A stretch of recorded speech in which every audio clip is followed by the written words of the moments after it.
రెండోది పునర్జన్మ, మూడోది కర్మ సిద్ధాంతం, నాలుగోది మోక్షం. మోక్షం అంటే ఏంటి? వైకుంఠానికి వెళ్ళిపోవడం, అది మోక్షం. పుణ్యం చేసుకుంటే అక్కడికి వెళ్తాం, అది ఆ సిద్ధాంతం చెప్తుంది.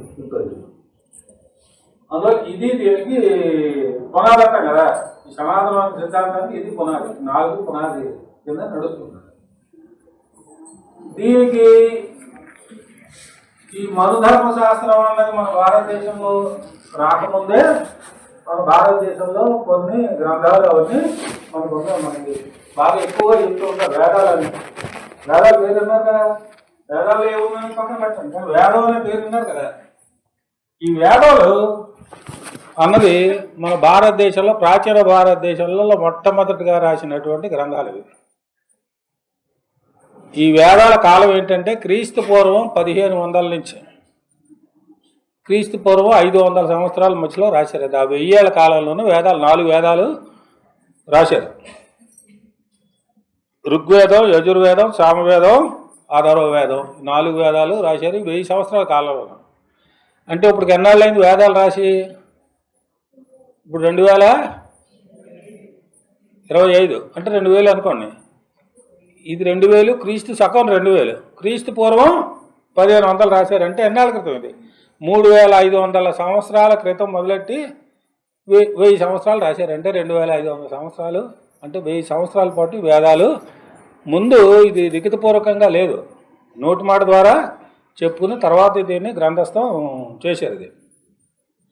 ఇది వేదాలు పునాది. భారతదేశంలో ధర్మ సిద్ధాంతానికి పునాది వేదాలు. ఇది ఇందులో ఏముందని స్థూలంగా తర్వాత చెప్తాను. టైం తక్కువ ఉంది కాబట్టి అన్ని వివరంగా చెప్పడం అవ్వదు, మనుధర్మమే ఎక్కువ చెప్తాను. ఇది కానీ మనుధర్మం అర్థం అవ్వాలంటే ఈ వేదాలు కూడా అర్థం అవ్వాలి. అందువల్ల ఒకటి వేదాలు, దీనికి పునాది వేసినటువంటి గ్రంథాలు. రెండోది ఉపనిషత్తులు. ఉపనిషత్తులు అన్నవి 108 ఉపనిషత్తులు ఉన్నాయి మనకి అధికారికంగా. ఇప్పుడు లెక్క తెలియదు నేను.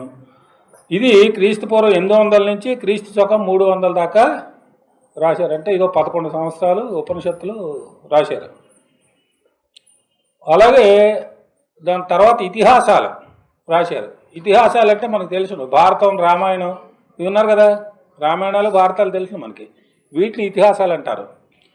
ఈ ఇతిహాసాలు క్రీస్తు పూర్వం 300 నుంచి క్రీస్తు శకం 500 మధ్యలో రాశారు. భారతం, రామాయణం, ఇలా ముందు రామాయణం తర్వాత భారతం, ఇవన్నీ రాశారు.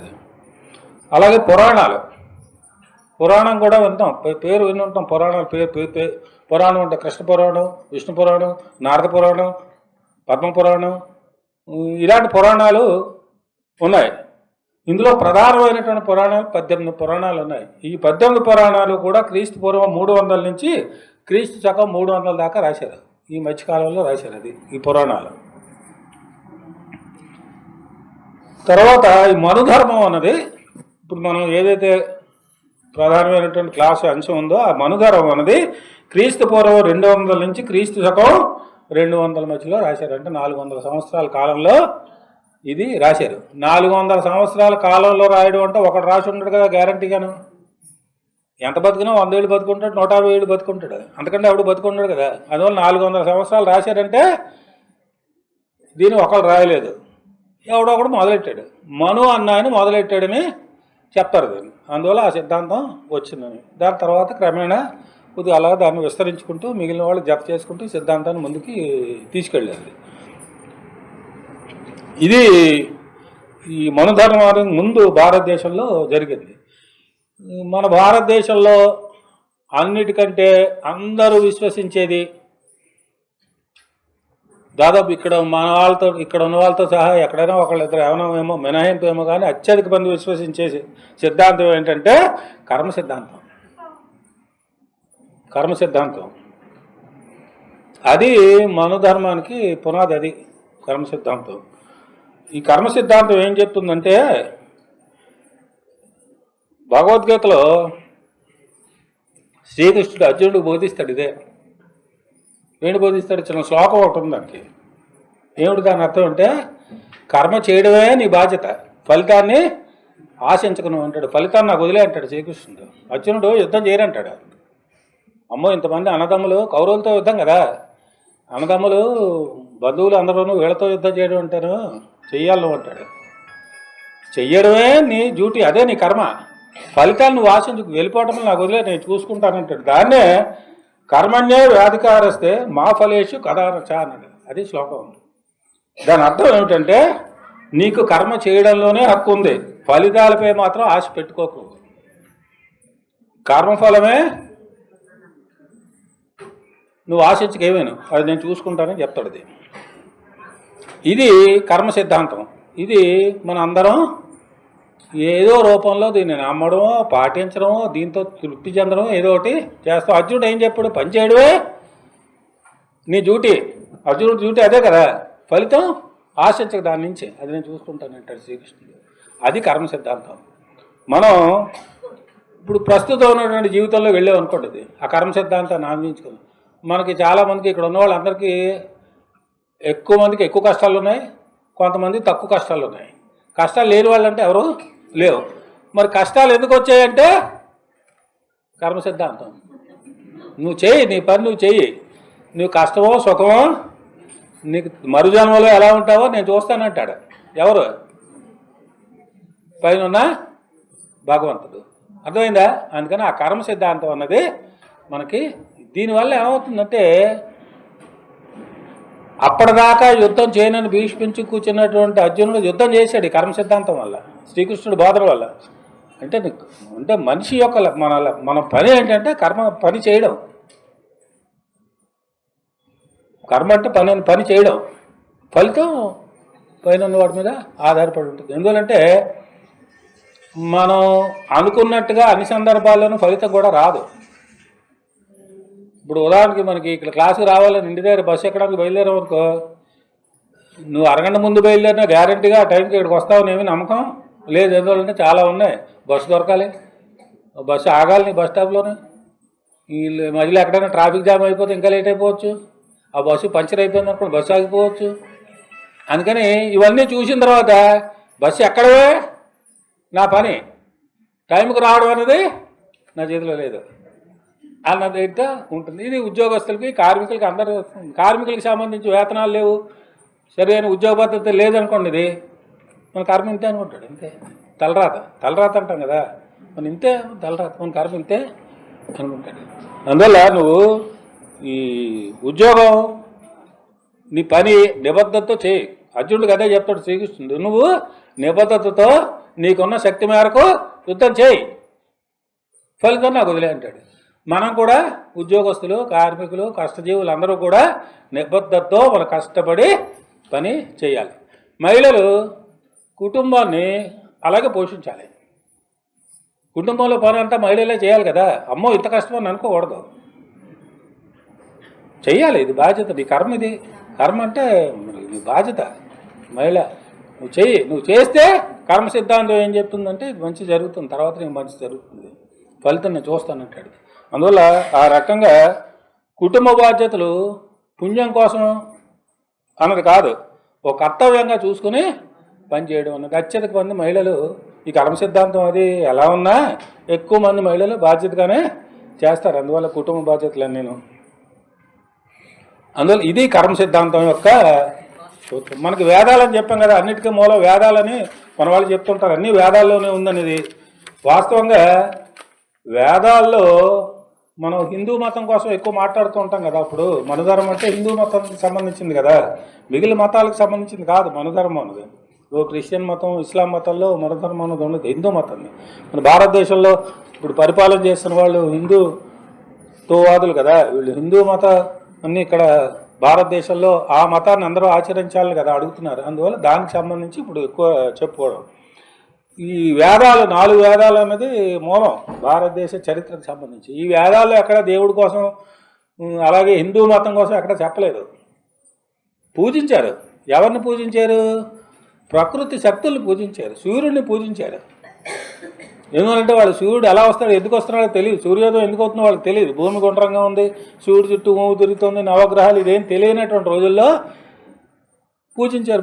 సూర్యుడు వస్తే కానీ ఏమి మరి వెలుగు రాదు కదా, అందువల్ల సూర్య భగవానుడిని పూజించారు. అంటే అది దేవుడని కాదు, ప్రకృతి దేవత కింద పూజ చేశారు. అలాగే వర్షం, ఇప్పుడు వామదేవుడు అంటాం మనం, అప్పుడు పునాది పడింది దానికి. అందువల్ల వర్షం, అగ్గి, నిప్పును కూడా కనిపెట్టలేదు అప్పుడు. అలాంటి రోజుల్లో వీటిని పూజించారు. అంటే ప్రార్థనలు, ప్రకృతి శక్తుల్ని ప్రార్థించడం అన్నది మొట్టమొదటి వేదం. దాన్నే ఋగ్వేదం అంటాం. ఇది మొట్టమొదటి వేదం ఇదే. ఇది దాదాపు 500 సంవత్సరాల్లో ఋగ్వేదాన్ని రాశారు. తొలి వేద కాలం అంటారు దీన్నే. వేదకాలాలు మొత్తం 1000 ఏళ్లలోనూ 2 భాగాలు, తొలి వేద కాలం, మలివేద కాలం. తొలి వేద కాలంలో ఋగ్వేదం అన్నది రాశారు. ఆ టైంలోనే ఆర్యులు భారతదేశంలోకి వచ్చారన్నది చరిత్ర చెప్తుంది. ఇది ఋగ్వేదం. యజుర్వేదంలో ఏం చేస్తారంటే ఆ దేవతల్ని సంపన్నం చేసుకోవడానికి యజ్ఞాలు, హోమాలు, యాగాలు ఇవి చేస్తారు. అది ఎలా చేయాలి ఏంటనేది యజుర్వేదంలో రాస్తారు. సామవేదం అనేది 3వ వేదం. ఈ సామవేదంలో ఏం చేస్తారంటే వాళ్ళకు కావలసినటువంటి ప్రార్థనలను సంగీత రూపంలో చేస్తారు. ఇది సంగీత రూపంలో ప్రార్థనలు చేసినటువంటి వేదం సామవేదం. అథర్వవేదం చివరి వేదం ఏంటంటే ఇది ప్రధానంగా ఔషధానికి సంబంధించిన మందులు, ఆయుర్వేద మందులు అవి ఉంటారు కదా, పసర నుంచి అక్కడి నుంచి చేస్తారు, మూలికల నుంచి వాటి నుంచి మందులు తీస్తారు కదా, ఆయుర్వేద మందు. అప్పుడు ఆయుర్వేదం కదా, ఎల్లోపతి లేదు అప్పుడు. ఇది ఇంజక్షన్లు, ట్యాబ్లెట్లు లేవు అప్పుడు. ప్రకృతిలో దొరికేటువంటి వృక్షాల నుంచే ఔషధాలని తయారు చేసేవారు. ఆ ఔషధ శాస్త్రానికి సంబంధించినటువంటి విషయం చెప్పేదాన్ని అథర్వవేదం అని చెప్పారు. ఇది 4 వేదాలు. ఇది ఆ రోజుల్లోనే, వేదకాలంలోనే అప్పుడు మహిళల మీద ఇప్పుడున్న పరిస్థితి లేవు అప్పటికి ఇంకాను. ఎందుకంటే ఆదిమ సమాజంలో మనకి సమాజ పరిణామం క్లాస్ విన్న వాళ్ళకి తెలుస్తుంది. ఆదిమ సమాజం మాతృస్వామిక సమాజం, అంటే మహిళదే అగ్రస్థానం ఆ సమాజం. ఎందుకంటే కుటుంబ సంబంధాలు, వైవాహిక సంబంధాలు లేనటువంటి సమయం అది. భార్యాభర్త సంబంధం, కుటుంబ సంబంధం లేవు అప్పుడు. అందువల్ల ఫలానా బిడ్డ, ఎవరి బిడ్డ అంటే మహిళ పేరే చెప్పేవారు, పురుషులు ఎవరో తెలియదు వాళ్ళకి. అది మాతృస్వామిక సమాజం. కుటుంబంలో పెద్ద కింద తల్లి ఉండేది. కుటుంబంలో సంపాదన అంతా కూడా తల్లి దగ్గర ఉండేది, అక్కడి నుంచి పంపిణీ జరుగుతూ ఉండేది. అది పురాతన కాలం. ఆ రోజుల్లో వేదకాలం ఇది. ఈ మలివేద కాలంలో, తొలి వేద కాలంలో ఈ పితృస్వామిక సమాజం కాకుండా మాతృస్వామిక సమాజం ఇది ఉండేది. తల్లి ప్రధానమైనటువంటి పాత్ర కుటుంబంలో పోషించేది. మలివేద కాలానికి వచ్చేసరికంటే తర్వాత 500 సంవత్సరాలకు వచ్చేసరికల్లా పరిస్థితిలో మార్పు వచ్చి సంపద పోగుపడడం, ఆ పోగుపడ్డ సంపద మీద ఆధిపత్యం ఎవరిది అన్న దాంట్లో ఆదిమ సమాజంలో వస్తున్నటువంటి మార్పులకు అనుగుణంగా మార్పులు జరిగి పితృస్వామిక సమాజం స్లోగా ప్రారంభమైంది. ఈ మాతృస్వామిక సమాజం ఉన్నటువంటి కాలంలోనే తత్వశాస్త్రాల్లోనూ వేదాలు మహిళలు కూడా పఠించేవారు అప్పుడు.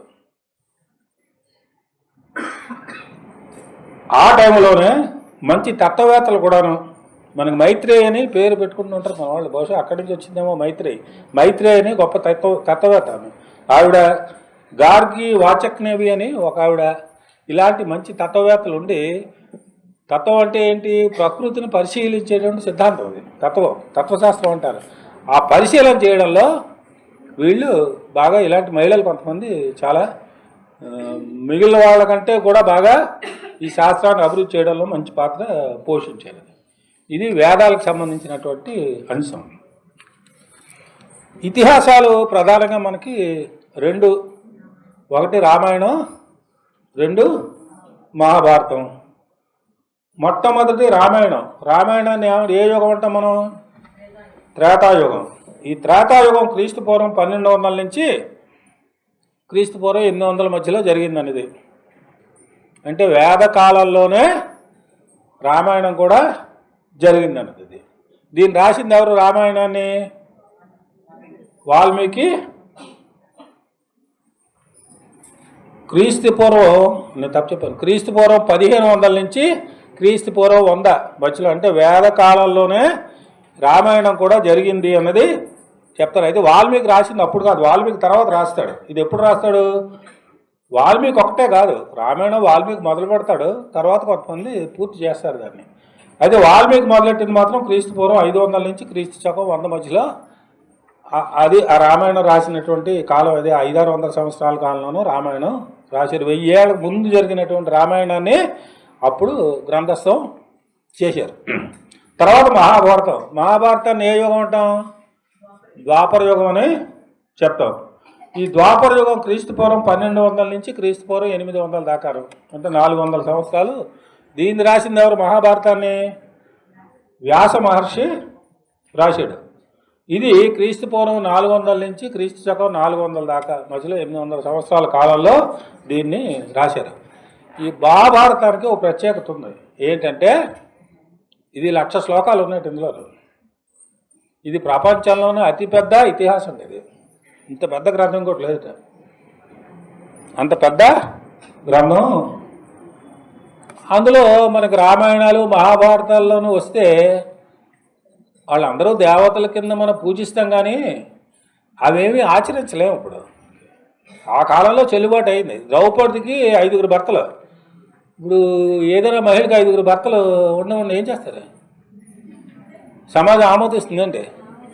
ఆమోదించదు కదా. మరి ద్రౌపదికి 5 భర్తలు. ద్రౌపది, పాండవులు అందరూ దేవుళ్ళే కదా మనకి. కృష్ణుడికి ఎంతమంది భార్యలో ఆయనకే తెలియదు, గోపికలు. అవును కదా. మరి ఇప్పుడు ఎవరికైనా అంతమంది భార్యలు ఉంటే సమాజం ఆగుతుందండి. మరి కృష్ణుడు మనకు దేవుడే కదా. మరి దేవుడు కదా, దేవుడు చేసిన పనులన్నీ ఇప్పుడు చేస్తున్నాడు ఏంటి? ఇందాక నేను చెప్పాను కదా, సనాతనం అంటే ఏంటి? స్థిరంగా శాశ్వతమైనటువంటి సత్యాలు ఉంటాయని. మరి ఆ ద్రౌపది సత్యం, కృష్ణ సత్యం తీసుకుంటే ఏమవ్వాలి? ద్రౌపది సత్యం తీసుకుంటే అందరూ తల 5 10 మందిని మొగుళ్ళు పెట్టుకోవాలి. కృష్ణ సత్యం తీసుకుంటే అందరూ తల 50 మందినో 100 మందినో భార్యల్ని పెట్టుకోవాలి. ఇది చట్టబద్ధం అవ్వాలి. ఈ నేరం కాకూడదు. కానీ ఇప్పుడు నేరం మనకి. అందువల్ల ఆ రోజుల్లో అప్పుడున్న పరిస్థితులు బట్టి అది ఊహించుకుని రాసినటువంటి ఊహాజనిత కథలు కదా రామాయణాలు మహాభారతాలు. సరే, వాటినే మనం వాస్తవంగా జరిగే నమ్ముతారు అత్యధిక మంది, కానీ ఇది ఊహాజనిత గాథలు. అయితే గొప్పతనం ఎక్కడ ఉంటే మన పురాతన రచయితల్లో గొప్పతనం. వ్యాస మహర్షి కానీ వాల్మీకి కానీ అంత పెద్ద చరిత్రని ఎన్ని పాత్రలు అంటే మహాభారతంలోనూ ఎన్ని పాత్రలు కొన్ని వేల పాత్రలు ఉన్నాయి. అన్ని పాత్రలని ఒకదానికొకటి లింక్ తీసుకొచ్చేసి ఎక్కడ అతుకులు పోతాం. మనం సినిమాలు చూస్తాం కదా, సినిమాలు చూస్తుంటే ఒక సీన్కి ఇంకో సీన్కి మధ్యలో డైరెక్షన్ ఫాల్ట్ పడుతూ ఉంటారు మన వాళ్ళు, కొంతమంది కుర్రాళ్ళు. అలాంటి డైరెక్షన్ ఫాల్ట్ ఏమీ లేకుండా అంత బ్రహ్మాండంగా మంచి లింకులతోటి కథని తీసుకుని వెళ్ళిపోతారు. ఎంత గొప్ప నైపుణ్యం లేకపోతే అంత మంచి గ్రంథస్థలు చేయగలరండి. అందువల్ల గ్రంథస్థం చేసే అంత నైపుణ్యం మనకి ఉంది. అది కల్పిత గాథలైన ఊహాజంత గాథలైనప్పటికీ ఎంత బాగా చెప్పారంటే అవన్నీ వాస్తవాలే, జరిగినదే, వాస్తవంగా జరిగిందే అని అందరూ నమ్మేంత బాగా ఆ గ్రంథాలు రాశారు. ఇప్పటికీ మనకి రామాయణం, మహాభారతం, భగవద్గీత అంటే అదే ఇందాక చెప్పిన కర్మ సిద్ధాంతం. శ్రీకృష్ణుడు అర్జునుడికి బోధించిందంట భగవద్గీత, అదే కర్మ సిద్ధాంతం. మనం కోర్టులకి ఏదైనా నేరం చేసి కోర్టుకు వెళ్ళామనుకుంటుంది, కోర్టులో చెప్పంటారు ఎవరిని వెళ్ళారేంటి, బోన్ ఎక్కిన తర్వాత దేని మీద ప్రమాణం చేయమంటారు? భగవద్గీత మీద ప్రమాణం చేయంటారు. అంటే భగవద్గీత అంత ప్రామాణికమైనటువంటి గ్రంథం అయిపోయింది అందరికీ భారతదేశంలో. అంటే చేస్తే చేయొచ్చు, చేయకపోయినా సాక్ష్యం చెప్పచ్చు, మనసాక్షిగా చేయొచ్చు. లేకపోతే ఎవడి దేవుడైనా ఉంటే నేను క్రీస్తు మీద ప్రమాణం చేస్తాను, అల్లా మీద ప్రమాణం చేస్తాను, ఖురాన్ మీద ప్రమాణం చేస్తాను, చేస్తే చేయొచ్చు. వాళ్ళు ఏ దేవుడిని నమ్మని వాడు ఎవడైనా ఉంటే నా మనసాక్షి మీద ప్రమాణం చేసి చెప్తున్నాను కూడా చెప్పచ్చు. అది కానీ మామూలుగా అయితే సాక్ష్యం చెప్పడానికి ఎవడనుంటే భగవద్గీత పట్టుకుపోతారు ముందు. అది వద్దురా బాబు అంటే ఆపుతారు. అది అందువల్ల ఈ ఊహాజనిత గాథలు బాగా జరిగాయి. అలాగే పిల్లలు పుట్టడం కూడా అత్యధిక మందికి పిల్లలు చూడండి వరాలతో పుట్టేస్తారండి. కర్ణుడు ఎవరికి పుట్టాడు? కర్ణుడు తండ్రి ఎవరు? సూర్యుడు. కుంతీదేవికి సూర్యుడు వరం ఇచ్చాట, నాకు ఇలా బిడ్డలు లేరంటే బిడ్డ పుట్టిస్తానంటాడు. సూర్యుడు వరం ఇస్తే కుంతీదేవికి కర్ణుడు పుట్టించాడు. ఈ శ్రీరాముడు అన్నదమ్ములు ఎంతమంది అమ్మా అన్నదమ్ములు? ఉండు నువ్వు చెప్పు తల్లి. శ్రీరాముడు అన్నదమ్ములు 4 పేర్లు చెప్పు, గట్టిగా చెప్పు, బాగా చెప్తావు, గట్టిగా చెప్పు. రాముడు, లక్ష్మణుడు, భరతుడు, శత్రుఘ్నుడు. కరెక్ట్, వెరీ గుడ్, బాగా చెప్పు. కూర్చోమ్మా. అంతే, నువ్వు చిన్నవారు నిన్ను చెప్పన్నావు అది. అందుకని ఈ నలుగురు ఎలా పుట్టారండి? దశరథ మహారాజుకి బిడ్డల్ని కనకపోతే అశ్వమేధ యాగం ఏదో చేస్తాడు. యాగం చేస్తే ఆ దేవుడు ప్రత్యక్షమే ఏదో ఇస్తాడు. ఇది నీ భార్యలు తాగితే వాళ్ళు పిల్లలు పుడతారని, వాళ్ళు తాగుతారు, పిల్లలు పుడతారని. మరి ఇలా తాగితే పిల్లలు పుట్టేస్తారండి. ఇప్పుడు సూర్యుడును చంద్రుడు వరం ఇస్తే పిల్లలు పుడతారా అంటే అప్పుడు వేసుకున్నాం. అది అంతే, దాన్ని నమ్ముతున్నాం. అది మంచి దాని కింద మనం అందరం నమ్ముతున్నాం, వెళ్తుంది బండి అది. అందువల్ల ఆ రకంగా కొద్దిగా అశాస్త్రీయమైనటువంటి, అంటే ఇప్పుడున్నటువంటి పరిస్థితులు ఆమోదించినటువంటి గ్రంథాలు కూడా అప్పుడు రాసుకున్నాం. వాటినే మనం విమర్శ చేయడం కాదు, ఆ రకంగా ఊహించి రాయడం కూడా చాలా గ్రేట్. అందువల్ల వాళ్ళ గొప్పతనాన్ని మనం తప్పకుండా హర్షించవలసింది. ఇది సీతకి అందులోనే కొంత చెప్తారు. ద్రౌపది వేరు, సీత వేరునండి. మళ్ళీ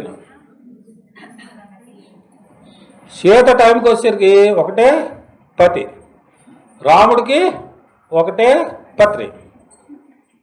అంటే దానికి కృష్ణుడి దగ్గర వచ్చి మళ్ళీ మారిపోయింది చూడండి పరిస్థితులు. అంటే ఆ రోజులు అలా ఉండేవి మాట. ఏకపత్తివ్రతలు అంటారు కదా రాముడిని. సీతారాముడు రామసీత అని అంటారు. ఇద్దరిని విడదీయడానికి వీలు లేనటువంటిగా ఉంటుంది. అప్పుడు కూడా సీత రావణాసురుడు ఎత్తిపోతాడు కదా.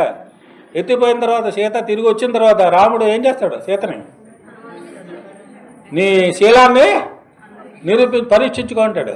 అంటే అక్కడ కూడా శీలం అనుమానాస్పదమే.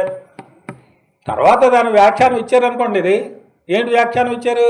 రాముడే కదా నీ శీలాన్ని నువ్వు నిరూపించుకుంటే నిప్పులో దూకుతుంది, శీలవతి కాబట్టి బయటకు వచ్చేస్తుంది. ఇప్పుడు ఎంతమంది శీలవతులు నిప్పుల్లో దూకి బయట రాగలరండి? దూకి చూడండి ఒకసారి. శీలవతులే కదా అందరూ, దూకి చూడండి దూకలేదు. అందువల్ల అవన్నీ కథలు మంచిది, బాగా కొన్ని వినడానికి చాలా బాగుంటుంది చక్కగాను. కొంత మంచి కూడా తీసుకోవాలి అందులో వచ్చి. ఇప్పుడు రాముడు ఏం చెప్తాడు దానికి? వాల్మీకి రామాయణం రాస్తాడు కదా, వాల్మీకి ఏం చెప్తాడంటే దాన్ని రాముడు దూకం అన్నది ఆయన నమ్మడానికి కాదు, ప్రపంచం అంతా నమ్మాలంటాడు. అది లెక్కే కదా. అది ప్రపంచం అంతా నమ్మాలి అన్నది సీతను ఏందో నమ్మాలండి. రాముడు కూడా ఒంటరిగా ఉన్నాడు కదా ఎన్నాళ్ళలోనూ. మరి ఈయన ఎందుకు నమ్మకూడదు? ఈయన ఎన్ని వేషాలు వేసినా ఎవరికి తెలుసు? సీత కూడా అడగచ్చు, కానీ సీత అడగలేదు. ఎందువల్లంటే అప్పటికే పురుషాధిక్యత అన్నది సమాజంలో ఎంటర్ అయిపోయింది, వేరకాలంలో అయినా అన్నది. అర్థమైందా? ఇది బ్యాక్గ్రౌండ్. ఈ బ్యాక్గ్రౌండ్లో మన దేశంలో మహిళల కోసం ఆలోచించాలి. మహిళల దగ్గరికి వచ్చేస్తారు కదా, ఇది ఎందుకంటే టైం సరిపోదు కదా. మన దేశంలో ప్రస్తుతం మహిళలకు సంబంధించి మన తరానికి కూడా తెలిసినటువంటి సమస్యలు కొన్ని ఉన్నాయండి. ఇప్పటికీ కొన్ని అమలవుతూనే ఉన్నాయి, కొన్ని అమలు కాకుండా ఆగిపోయినవి ఉన్నాయి, కానీ చాలామందికి తెలిసిన ఉన్నాయి. నువ్వు చెప్పమ్మా. మహిళల మీద దురాచారాలు అంటాం కదా, ఏమన్నా ఒకటి చెప్పు పన్ను, ఒకటి చెప్పు. బయట ప్రపంచం అంతా దేశం అంతా జరుగుతున్నది. ఇప్పుడు గృహహింస ఉందనుకో, గృహహింస మీ ఇంట్లో అవ్వచ్చు, ఆవిడింట్లో అవ్వచ్చు, దేశం అంతా ఉంది. అది దురాచారం. అది ఇలాంటి ఏదైనా చెప్పు, ఉదాహరణ చెప్పక్కలేదు, తీరు చెప్పు. రైట్. అది అంటే పురుషాధిక్యత అన్నది పెద్ద మనకి దురాచారం ఉంది. రైట్. కూర్చోమ్మా తల్లి, నువ్వు చెప్పమ్మాయి. నీకు పెళ్ళి అయినదిలే, నువ్వు చెప్పు. పురుషాధిక్యత ఏమంటావు? నువ్వు చెప్పు, నీకు తెలిసి చెప్పు, ఏదో ఒకటి చెప్పు. నువ్వు తెలియదు. రైట్, కూర్చోండి. ఇంకెవరైనా చెప్పండి. అలాగా పురుషాధిక్యత అనేది ఈ అమ్మాయి చెప్పింది, అది కీలకమైనది. సమాజానికి సంబంధించి కీలకమైనటువంటి అంశం అదే. అది పరిష్కారం చేసుకోవాల్సిన అవసరం ఉంది. వరకట్నం అన్నది మన కళ్ళ ఎదురుకుండా కనబడేటువంటి సమస్య. వరకట్నం ఎంత తీవ్రంగా ఉందంటే, బాగా చదువుకున్న అమ్మాయిలు, మంచి ఉద్యోగాలు చేస్తున్న అమ్మాయిలు, అబ్బాయి కంటే ఎక్కువ ఆదాయం వస్తున్నటువంటి అమ్మాయిలు కూడా కట్నం ఇవ్వాలి. అర్థమైందా? ఇది వరకట్నం సమస్య, చాలా తీవ్రమైనటువంటి సమస్య. అది అప్పటి నుంచి ఇప్పటిదాకా అలాగే ముందు పురాతన కాలం నుంచి ఉంది, ఇప్పటికీ కొనసాగుతుంది. ఈ వరకట్న నిషేధిత చట్టం ఒకటి ఉంది మనకి. విచిత్రం ఏంటంటే ఆ చట్టం చేసిన వాళ్ళే కట్టాలు తీసేసుకుంటున్నారు. ఇక కట్నం తీసుకోవడం నేరం అని చెప్పినటువంటి జడ్జీలు కూడా కట్నాలు తీసేసుకుంటున్నారు. అందువల్ల కట్నం అన్నది సర్వవ్యాప్తం అయిపోయింది. అలాగే మనకి సతీ సహగమనం అని ఒక దురాచారం ఉండేదంటే. సతీ సహగమనం అంటే ఏంటి? సతి కూడా, సతి అంటే భార్య కదా, సహ అంటే కలిసి, గమనం అంటే ప్రయాణం, భర్తతో కలిసి ప్రయాణం చేయడం. ఎక్కడ? బతుకున్నప్పుడే కాదు, చచ్చిపోయినప్పుడు కూడా చేయాలని. భర్త చనిపోతే భర్త చితిలోనే భార్యను కూడా వేసి కాల్చేసేవారు. ఎంత చూడండి, ఎంత అన్యాయం.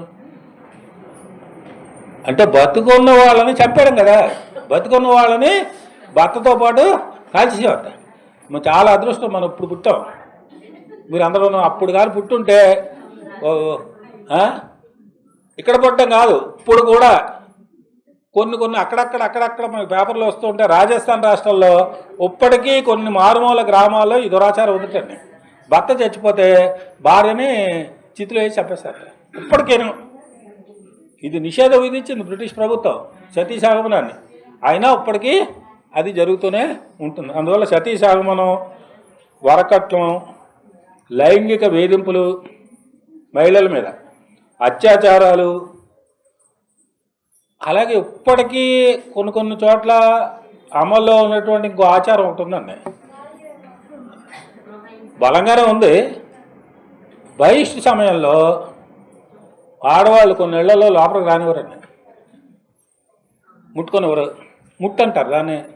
మనం మామూలుగా పాలిష్డ్ భాష అయితే బహిష్టు, మామూలుగా ఏమంటాం మనం? ముట్టు అంటాం. మా చిన్నప్పుడు, ఇప్పుడు ఉందో లేదో తెలియదు కానీ పాత ఇళ్లలో మా ఇంట్లో మా చిన్నప్పుడు ముట్టి కదా ఒకటి ఉండేదండి.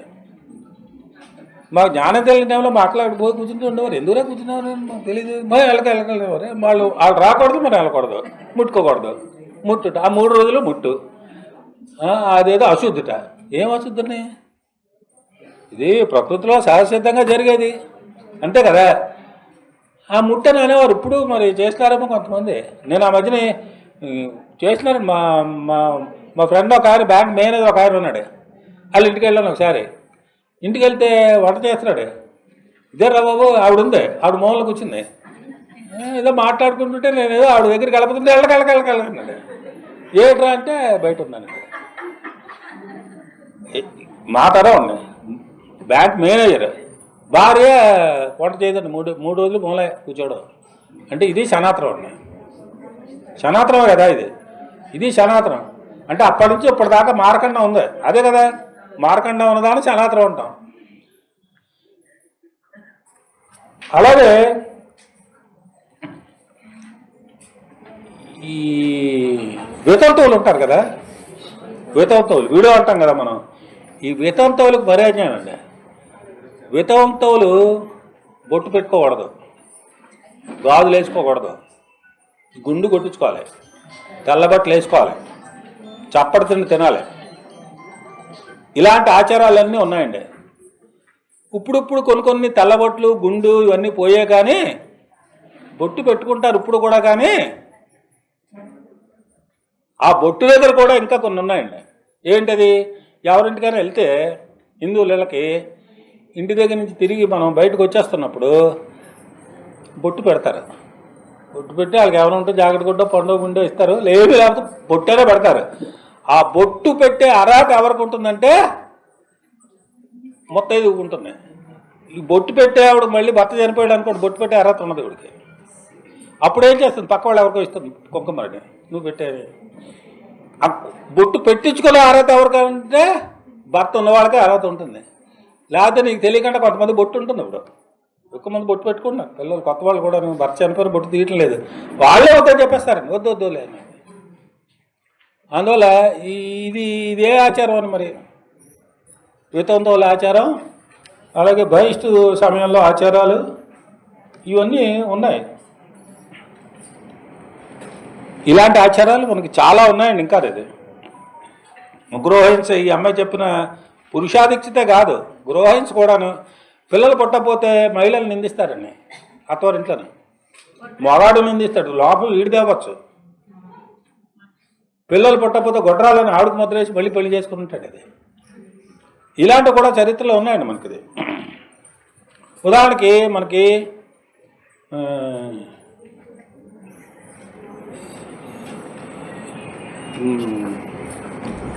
పాండవుల తండ్రి పేరు ఏంటండి? పాండురాజు కదా. కౌరవుల తండ్రి పేరు ధృతరాష్ట్రుడు. వీళ్ళిద్దరికి తమ్ముడు ఒకడు ఉన్నాడండి. చెప్పండి ఎవరు? విదురుడా. రైట్, బాగా చెప్పారు. వాళ్ళ తల్లి పేరు ఎవరండి? కాదు, వాళ్ళ తండ్రి పేరు ధృతరాష్ట్రుడు. తండ్రి పేరు ధృతరాష్ట్రుడికి, పాండురాజుకి, విదురుడికి తండ్రి ఉన్నాడు కదా. తండ్రి ఎవరు? తండ్రి పేరు విచిత్రవీర్యుడు. విచిత్రవీర్యుడు. విచిత్రం ఏంటంటే విచిత్రవీర్యుడు కొడుకులే కాని ముగ్గురును ఎవరు విచిత్రవీర్యుడు పుట్టలేదండి. అది విచిత్రం. అది ఆ పేరులో కూడా అలాగే ఉంది, విచిత్రం అని. అదే విచిత్రం. ఎవరు విచిత్రవీర్యుడు పుట్టలేదు. వీళ్ళు ఎవరికి పుట్టారంటే విచిత్రవీర్యుడికి తల్లి ఒక ఆవిడ ఉండేది, సత్యవతి. ఆవిడ పేరు సత్యవతి. ఈ విచిత్రవీరుడు పెళ్లి చేసుకుంటాడు. ఆ భార్యల పేర్లు అంబిక, అంబాలిక. ఇద్దరు భార్యలు. ఈ అంబిక, అంబాలికల్ని పెళ్లి చేసుకున్న తర్వాత వీళ్ళకి పిల్లలు పుట్టకుండా ఆయన చచ్చిపోతాడు. ఆయన పెద్ద రాజు. మరి రాజుకు పిల్లలు లేకపోతే రాజ్యం ఏమైపోయాలి మరి. అందుకని ఈ విచిత్రవీరుడు తల్లి సత్యవతి ఆలోచిస్తుంది, ఏమిటి చేయాలి మరి. ఇప్పుడు కొడుకు చనిపోయాడు, మనవలు లేరు, రాజ్యం ఏమైపోవాలి. ఇద్దరు భార్యలు ఉన్నారు, అంబిక, అంబాలికాను. అందుకని ఒక కోడల్ని, ఇది ఒక పెద్ద కథ అండి. అందుకని అంబికని, అంబాలికని అడుగుతుంది. నేను వ్యాస మహర్షి అని ఉన్నారు కదా, వ్యాస మహర్షి ఈ విచిత్ర వీరుడికి వరసకారణ అవుతాడు. అందువల్ల ఆ రోజుల్లో పెద్ద అన్న దగ్గర మహిళకు వెళ్ళడం, బావగారు కదా, బావగారి దగ్గర మహిళ వెళ్ళడం నేరం కాదు, అది ఆమోదిస్తుంది సమాజం. అందువల్ల వ్యాస మహర్షిని అడుగుతాను, మీరు ఆమోదిస్తేనని అంబికను అడుగుతుంది. అంబికను అడిగితే అంబిక ఓకే అంటుంది. మరి వారసుడు కావాలి కదా, రాజ్యం అయిపోతుంది. మరి రాజ్యం కాక్ష అంటాను, యుద్ధాలన్నీ దేని జరిగేవి, రాజ్యాల కోసం కదా జరిగేవి. అందువల్ల వారసుడు లేకపోతే కుదరదండి. వారసుడు లేకపోతే రాజుగారిని చెప్పేసి పక్క రాజ్యం వాడు పట్టుకుపోతాడు దాన్ని. అందువల్ల వారసుడు ఉండాలి. అందువల్ల అంబిక ఆమోదిస్తే వ్యాస మహర్షిని చెప్తారు. వ్యాస మహర్షి అంబిక దగ్గరికి వెళ్తారు కలవడానికి. అప్పుడు వ్యాస మహర్షిని చూసి ఈవిడ భయపడిపోతుంది. అంబిక భయం పడిపోయి కళ్ళు మూసేసుకుంటుంది అంతే. మిగిలిన పని అంతా అవుతుంది, కానీ కళ్ళు మూసేసుకుంటుంది. కళ్ళు మూసేసుకున్న వ్యాస మహర్షి ఏం చేస్తాడు, నువ్వు కళ్ళు మూసుకున్నావు కాబట్టి నీకు పుట్టే బిడ్డ కళ్ళు లేనివాడు కింద పుడతాడంటాడు. అప్పుడు ఏమవుతుంది, ఆ అంబిక పుట్టినటువంటి బిడ్డ ధృతరాష్ట్రుడు అయ్యాడు. ధృతరాష్ట్రుడు కళ్ళు లేవు. అర్థమైందా? ఇది అయిపోయింది. మరి కళ్ళు లేనివాడు మళ్ళీ రాజ్యానికి అర్హుడు కాదు. మళ్ళీ సత్యవతికి డౌట్ వస్తుందేమో, వీడు పుట్టాడు కానీ కళ్ళు లేవు, మరి రాజ్యానికి ఎవడు వారసుడని. అప్పుడు అంబాలికని అడుగుతుంది, అమ్మ నువ్వు ఉన్నావు మరి ఏం చేద్దామని. అంటే ఓకే అంటుంది. అప్పుడు వెళ్ళి వ్యాస మహర్షి చెప్తుంది. వ్యాస మహర్షి వస్తాడు అంబాలి దగ్గరికి. అంబాలికి ఆయన చూసి భయపడిపోతుంది. కళ్ళు మూయదైతాను భయం పడిపోయి రక్తం అంతా గడ్డగట్టేస్తే ఒళ్ళంతా తెల్లగా అయిపోతుంది, మొహం అంతాను. అందుకని ఏమవుతుంది, వ్యాస మహర్షి మళ్ళీ చెప్తాడు, నువ్వు ఇలా అయ్యావు కాబట్టి బిడ్డ పుడతాడు నీకు నా వల్ల, అయితే ఆ బిడ్డ తెల్లగా ఉంటాడని. అందువల్ల పాండురాజు ఆ బిడ్డ. పాండురాజు ఏమంటాడు, తెల్లగా ఉంటాడు. మరి తెల్లగా ఉన్నవాడు కురూపు కదా, అందువల్ల వీడు కూడా రాజ్యానికి అర్హత కాదు. ఇది రెండు అయిపోయింది. ఇప్పుడు మరి ఇంత కష్టపడితే ఇలాగ అయిపోయిందని మళ్ళీ అంబికని, అంబాలికని అడుగుతుంది వాళ్ళ అత్తగారు. అమ్మ ఇలా ఉంది కదా, మళ్ళీ మీరు వ్యాస మహర్షి పేరు వెళ్తే అంటేనే మేము ఒప్పుకుంటారు.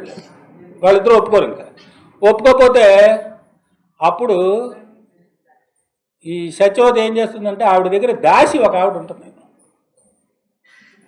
రాణిల దగ్గర దాసిలు ఉండేవారు. ఈ దాసిని అడుగుతుంది. దాసిని అడిగితే దాసి ఒప్పుకుంటే వ్యాస మహర్షి దాసి కలుస్తారు. కలిస్తే వాళ్ళకో బిడ్డ పడతారు. ఈవిడేమి ధైర్యంగా ఏమీ లేకుండా, కళ్ళు మూసుకోకుండా, ఏమీ భయం పడకుండా ఉంటుంది. అందుకని వాళ్ళకు పుట్టినటువంటి బిడ్డ విదురుడు. అప్పుడు వ్యాస మహర్షి చెప్తాడు, వాళ్ళిద్దరూ భయం పడిపోయారు, నువ్వు చాలా ధైర్యంగా ఉన్నావు, అందువల్ల నీ బిడ్డ చాలా తెలివైన వాడు, రాజనీతిజ్ఞుడు, గొప్పవాడు అవుతాడని ఆయన వరమిస్తాడు. అలాగే విదురుడు ధృతరాష్ట్రుడు పాండురాజు కంటే గొప్ప రాజుని చాలా తెలివైన వాడండి. అయితే విచిత్రం ఏంటంటే మామూలుగా అయితే రాజు విదురుడు అవ్వాలి, కానీ మన సనాతనం కదా, సనాతనాల అంతర్భాగంగా ఏంటంటే శూద్రుడు, దాసి అంటే శూద్రురాలు కదా, శూద్రుడు పుట్టినటువంటి బిడ్డ రాజు అవ్వకూడదు. అందుకని విదురుడిని రాజు చేయలేదు వాళ్ళు. చూడండి, అది అంటే ఇందులో సనాతనం ఉంది మళ్ళీను. లేకపోతే విదురుడు అవ్వాలి. ఎందువల్లంటే అన్ని అర్హతలు ఉన్నాయి, తెలివైన వాడు, రాజ్య పరిపాలన చేయగలడు, అయినా రాజు చేయలేదు. కారణం ఏంటంటే దాసి కొడుకు కాబట్టి, శూద్రురాలి కొడుకు కాబట్టి నీకు చేయలేకపోమని చెప్పారు. ఆ రకంగా ఉన్నటువంటి సమాజంలో అక్కడి నుంచి, ఆ గర్భం నుంచి మనుధర్మం పుట్టుకొచ్చింది. అర్థమైందా? ఈ మనుధర్మం ఇది 2685 శ్లోకాలు ఉన్నాయటండి మనుధర్మంలోనూ. 12 చాప్టర్లట. నువ్వు అధ్యాయాలు అంటాం కదా. నువ్వేం చదువుతున్నావు అమ్మాయి? 10th అయిందా? నీకు సోషల్లో ఎన్ని చాప్టర్లు ఉన్నాయి? సైన్స్లో ఎన్ని ఉన్నాయి చెప్పు. 12 ఉన్నాయి. అది ఇప్పుడు ఈ మనుధర్మాల్లో కూడా 12 ఉన్నాయి. 12 అధ్యాయాలు ఉన్నట. ఈ మనుధర్మంలో ఏం చెప్తారంటే ఫస్ట్ ఇంపార్టెంట్ శ్లోకం ఏంటంటే, కొద్దిగా ఇంపార్టెంట్ శ్లోకాలే చెప్తానండి. అది ఎందుకంటే మన శ్లోకాల రూపంలో చెప్తూ ఉంటారు. దాని అర్థం చెప్పడం అనేది శ్లోకం అయితే మనకు అర్థం కాదండి. మనకు విచిత్రం ఏంటంటే మన గ్రంథాలు, వేదాలు, మహాభారతాలు, రామాయణాలు, ఇతిహాసాలు, పురాణాలు, ఉపనిషత్తులు ఇవేవి మనకు అర్థం కాని భాషలో ఉన్నాయి. సంస్కృత భాషలో రాశారు. సంస్కృత భాష సామాన్యుల భాష కాదు, ఇది పండితుల భాష. సంస్కృతాల్లో ఉంటాయి, శ్లోకాల్లో ఉంటాయి, మనకు అర్థం కాదు అది. అందుకనే ప్రజలకి అర్థం కానటువంటి భాష ఏది నిలబడదండి. అందుకనే సంస్కృతం మన దేశంలో నిలబడలేదు, పోయింది. గ్రంథాలన్నీ సంస్కృతంలో ఉన్నాయి. ఇప్పుడు ఆ సంస్కృతాన్ని మళ్ళీ పునరుద్ధరించాలని అడుగుతున్నారండి బీజేపీ వాడు. అది ఎప్పటికీ తెలియనటువంటి సంస్కృతాన్ని పునరుద్ధరించాలి. ఎందువల్లంటే అది సనాతనం. ఈ సనాతనం అని చెప్పే పవన్ కళ్యాణ్ కూడా సంస్కృతం రాదు మళ్ళీను, కానీ సనాతనం ఉండాలి. అది పట్టుది. ఇందులో చెప్పేటండి శ్లోకం ఏంటంటే, మొట్టమొదటి సూత్రం ఏంటంటే ధర్మో రక్షితి రక్షిత అంటాడు. అది ఇంపార్టెంట్ శ్లోకం. కొద్దిగా ఇంపార్టెంట్ శ్లోకాలు చెప్తాను, ఒక 5, 6, అంతకంటే ఎక్కువ చెప్పను, టైం లేదు కదా. ధర్మో రక్షితి రక్షిత అంటే ఏంటి? ధర్మాన్ని రక్షించేవారిని ధర్మమే రక్షిస్తుందని. అంటే నువ్వు ధర్మంగా ఉండు, నిన్న ధర్మమే కాపాడేస్తుంది. అంటే నువ్వు ఎవరికి అన్యాయం చేయకు, నీకు ఆటోమేటిక్గా న్యాయం జరిగిపోతుందని. నువ్వు యజమాని జీతాలు పెంచమని అడక్కో, నీకు న్యాయం జరిగిపోతుందని. అంతే, అదే కదా ధర్మో రక్షిత రక్షిత. తర్వాత ఇదో సిద్ధాంతం. ఇదంటే మనకి ఈ దోపిడీ సమాజం అని చెప్తూ ఉంటాం కదా, ఈ సమాజం ఇలాగే యథాతథంగా కొనసాగడానికి ఉపయోగపడేటంటే సూత్రం ఇది. ఇంకోటి చెప్తారండి, ఆచార పరమో ధర్మ అంటే ఏంటి? ఆచార అంటే ఆచారం, ఆచారాలు ఉన్నాయి కదా. ఏది? బహిష్టు సమయంలో ఇంట్లో రాకూడదు, వితంతువులు బొట్టు పెట్టుకోకూడదు, చప్పిడి తిండి తినేవాటండి. చప్పిడి తిండి ఎందుకయ్యా అంటే ఉప్పు కారం తింటే కోరికలు వస్తాయట. అంటే భర్త చనిపోయినప్పుడు అప్పుడు ఇందాక చెప్పలేదు, దురాచారాల్లో పెద్ద దురాచారం ఏదండి మన సమాజంలోనూ? బాల్య వివాహాలు. 5 ఏళ్ళకి, 6 ఏళ్ళకి, 3 ఏళ్ళకి, 2 ఏళ్ళకి పిల్లలు కూడా పెళ్లి చేసేవారు. ఈ పిల్లకి ఆ పెళ్లి చేయడం కూడా ఎలాంటి వాళ్ళకి పెళ్లి చేసేవారండి? 3 ఏళ్ళకి 5 ఏళ్ళ అబ్బాయితో ఇచ్చి చేస్తే పర్వాలేదు, నిద్ర కలిసి పెద్ద అయిన తర్వాత ఏదో శుభ్రంగా ఉంటారు. ఈ 70 ఏళ్ళు ముసలాడితే ఇచ్చి పెళ్లి చేసేవారు 2 ఏళ్ళ అమ్మాయికి. ఈ అమ్మాయికి ఊహ తెలిసే టైంకి చచ్చిపోయాడు భర్త. ఇంకా అప్పటి నుంచి ఈ అమ్మాయి వితంతమే. గుండు కొట్టించుకోవడం, బొట్టు లేకపోవడం, తెల్లబట్టలు కట్టుకోవడం, చప్పుడు తిండి తినడం, అంటే ఏ కోరికలో ఉండకూడదు మాట ఇది. అందుకని చప్పుడు తిండి తిన్నాం. మరి అంత దుర్భరమైనటువంటి జీవితం మహిళలు గడిపారండి వితంతువులకి బాల్య వివాహాల టైంలో. కన్యాశుల్కం అనేది అలాగా ఉంది. అందువల్ల ఇలాంటివి అనేక దురాచారాలు ఉన్నాయి. అవన్నీ స్థిరంగా ఉండాలని సనాతనం చెప్తుంది. అది ఆచార పరమో ధర్మ, ఇది మనుస్మృతిలో ఉన్నటువంటి ఇంకో శ్లోకం. అంటే ఆచారాలు అంటాం కదా, అంటే మనం పాటిస్తున్నవన్నీ బహిష్టు కానీ మిగిలినవన్నీ వితంతు ఆచారాలు కానీ ఇవన్నీ ఇది ప్రాచీన సంస్కృతిలో మన సాంప్రదాయాల్లో భాగాలు. అందువల్ల వీటిని పరమో ధర్మ అన్నాడు. అంటే ఇది పరమధర్మం, ఆచారాలు పరమధర్మం అని దీని అర్థం. అది సనాతనలో ఉన్నటువంటి ఇవన్నీ పాటించాలన్నది. ఇంకోటి ఏంటి, ఇంకోటి చాలా ఎక్కువగా మనం వింటూ ఉంటామండి. చాలా మంచి మనుస్మృతిలో ఉన్నటువంటి మంచి ఏదైనా ఉంటే ఇక్కడ ఉంది. అయితే అది అమలు చేయరు. దీని భిన్నమైనటువంటి చాలా వచ్చేసే కానీ అది ఏంటంటే ఎత్ర నారస్సు పూజ్యతే రమంత తత్ర దేవత అని. అంటే ఎక్కడైతే మహిళలు పూజించబడతారో అక్కడ దేవతలు విహరిస్తారని. చాలా బాగుందండి మనుస్మృతిలో. అది కానీ అమలైంటే మనకి దేశం సకల సమస్యలు పరిష్కారం అయిపోయి ఉండేవండి. ఎక్కడ మహిళలు పూజించబడతారో అక్కడ దేవతలు విహరిస్తారట. చాలా బాగుంది. అయితే దీనికి కండిషన్లు పెట్టారండి తర్వాత. అది ఆ మహిళ పూజించబడాలి. ఎలా పూజించబడాలి అన్నది తర్వాత చెప్పారండి. పూజించబడాలి మహిళ. ఎలా పూజించబడాలి దానికి కొన్ని షరతులు ఉన్నాయి. మహిళకి కొన్ని దాన్ని ఏమంటే ఆంక్షలు పెట్టారన్నమాట, కండిషన్స్. తర్వాత అవి పెట్టారు. ఏమిటి ఆ షరతులు ఏంటి? మొట్టమొదటి షరతు ఒక 5-6 షరతులు ఇంపార్టెంట్ చెప్తాను. అంతకంటే టైం లేదు కదా, ఇంపార్టెంట్ చెప్తాను. భార్యాభర్తు సఖాధర్మే, అది ఒక శ్లోకం. దాని అర్థం ఏంటంటే భార్య భర్తకు అన్ని కార్యాల్లోనూ సహకరించాలి అని. దీనికి చిన్న ఉదాహరణ, మన ఇంట్లో పెద్దలు చచ్చిపోతారు, తద్దినాలు పెడతారండి. కొంత పెద్ద తద్దినాలు పెట్టరు, దినాలని పెడతారు కదా. దినాల టైంలో వంట ఎవరు చేయాలండి?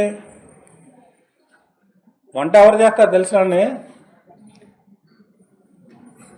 దినాలు ఎవరు పెడతారు? మగవాళ్ళు పెడతారు, తల్లిదండ్రులకి. ఆడది పెట్టదు దినం పెట్టే హక్కు వాళ్ళకి లేదు. అది పితృస్వామి సమాజం కదా. మగవాళ్ళు పెడతారు వాళ్ళ అమ్మా నాన్నలకి. ఎవరు అమ్మా నాన్నలకి? మగవాడు అమ్మా నాన్నలకి దినం పెడతారు. వంట మడి కట్టుకుని తడి బట్టలతో వీడు భార్య చేయాలి. అంటే ఇలాంటి కార్యాల్లో, ధర్మ కార్యాల్లో సహచర్రాలు అంటే ఏంటి? మగవాడికి వాళ్ళ తల్లిదండ్రులకి తదినం పెడుతుంటే ఈవిడ సహచర్యం చేయాలన్నమాట. వీళ్ళ తల్లిదండ్రులకు కూడా కాదు, మహిళ తల్లిదండ్రులు కాదు, భర్త తల్లిదండ్రులకి చేస్తుండ. అంటే భర్తకి సహచారి కింద ఉండాలి అన్నది. వాళ్ళు మంచిదే, ఏదో ఉంటారు కదండి, ఇద్దరు కలిసి ఉంటారు కదా అని అనిపిస్తుంది మనకి. మంచిదే. మరి దీనికి రివర్స్ కూడా ఉండాలి కదా. భార్య భర్త అంటే భర్త భార్య కూడా ఉండాలి. ఇది రివర్స్ ఉండదు, వన్ సైడ్. ఇది ఒకటి కండిషను. అలాగే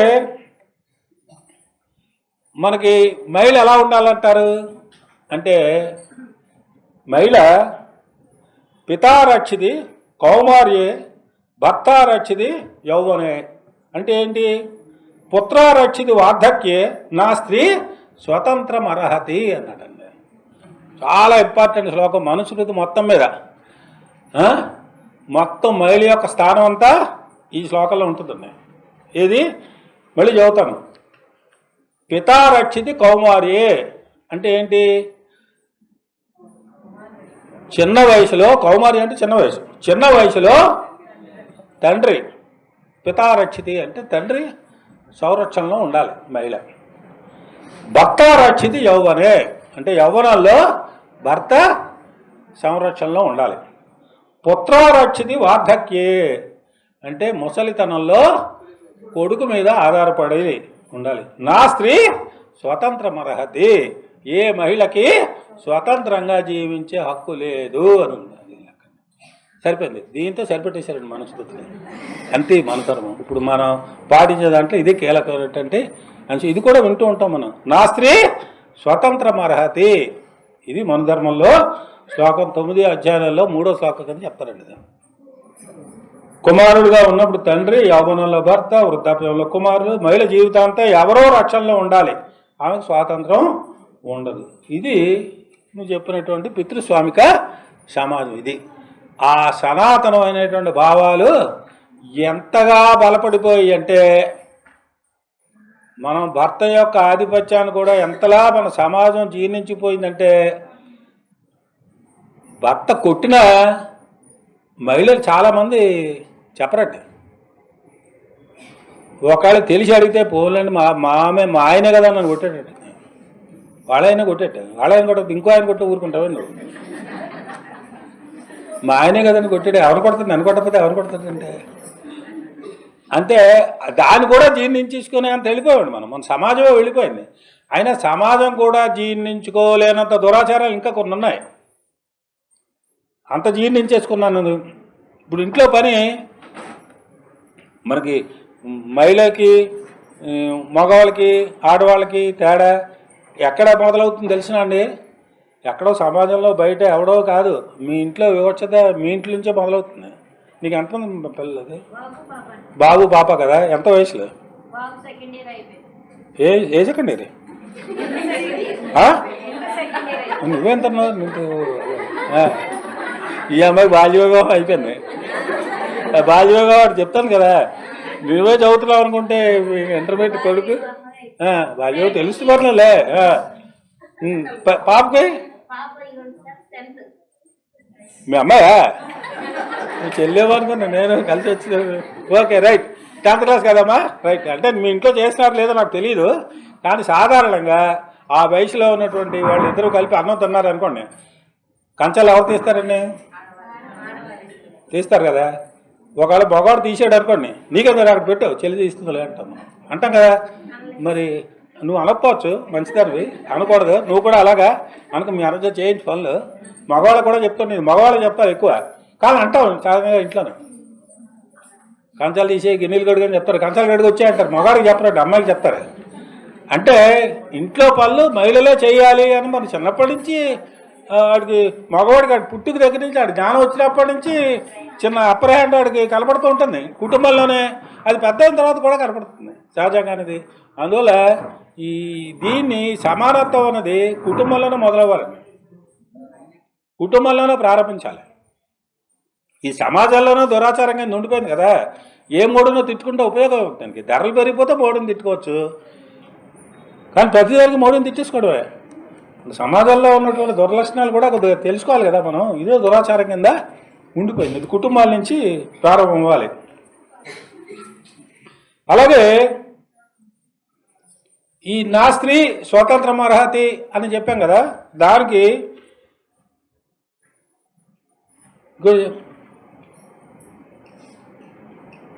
దీనికి సంబంధించినటువంటి కొన్ని శ్లోకాలు ఉన్నాయనుకోండి ఇంకా అనేది. అయితే ఇంకో భర్తకి సంబంధించి ఎలా ఉండాలన్న దాంట్లో ఒకటి ఉందండి. ఇది ఏంటిది? నష్ట దృష్టి తప్పి భర్త అని అంటుంది. అంటే భర్త చెడ్డవాడైనా భార్య వాడిని సైన్ చేయాలని. అంటే చీకటి ప్రవర్తన గలవాడైనా అని అంటారని తెలుగులోను. చీకటి ప్రవర్తన అంటే ఏంటి? ఆడు పగల చేయకూడని పనులు కొన్ని చేస్తూ ఉంటాడు. అంటే ఇతరులతో సంబంధాలు పెట్టుకోవచ్చు, ఇంకేదైనా చేయొచ్చు. అయినా భార్య సైన్ చేయాలంట. ఇదో కండిషన్. ఇంకో కండిషన్ ఏంటి? భర్తేవ దేవత శ్రీరామ్ అని ఇంకొక శ్లోకం ఉంది. అంటే ఏంటి? భర్తేవ దేవత శ్రీరామ్ అంటే స్త్రీకి భర్తే దేవుడని. స్త్రీకి ఎవరో దేవుడు? భర్త. అందుకనే మీరు పూజలు చేసినప్పుడు ఎవరు దండం పెడతారు? వెళ్ళి భర్త కాళ్ళకి దండం పెడతారండి, అవునా? భర్త కాళ్ళకి పెడతారా పెట్టరా? ఎక్కువ మంది పెడతారు కదా, పూజలు పునస్కారాలు చేస్తారు కదా, భర్త కాళ్ళకి దండం పెడతారు. ఎందుకంటే భర్త దేవుడితో సమానం. ఈ శ్లోకం కోసం మీకు తెలియదు, శ్లోకం తెలియదు మనకి. మన ధర్మంలో ఇలా ఉందని కానీ చేస్తాం. ఎందుకంటే మన ఆచారం కింద మారిపోయింది. అది ఆచారాలు పాటించారు కదా, ఆచార పరవ ధర్మ అన్నారు కదా, అందువల్ల ఆచారాలు మనం పాటిస్తూ ఉంటాం.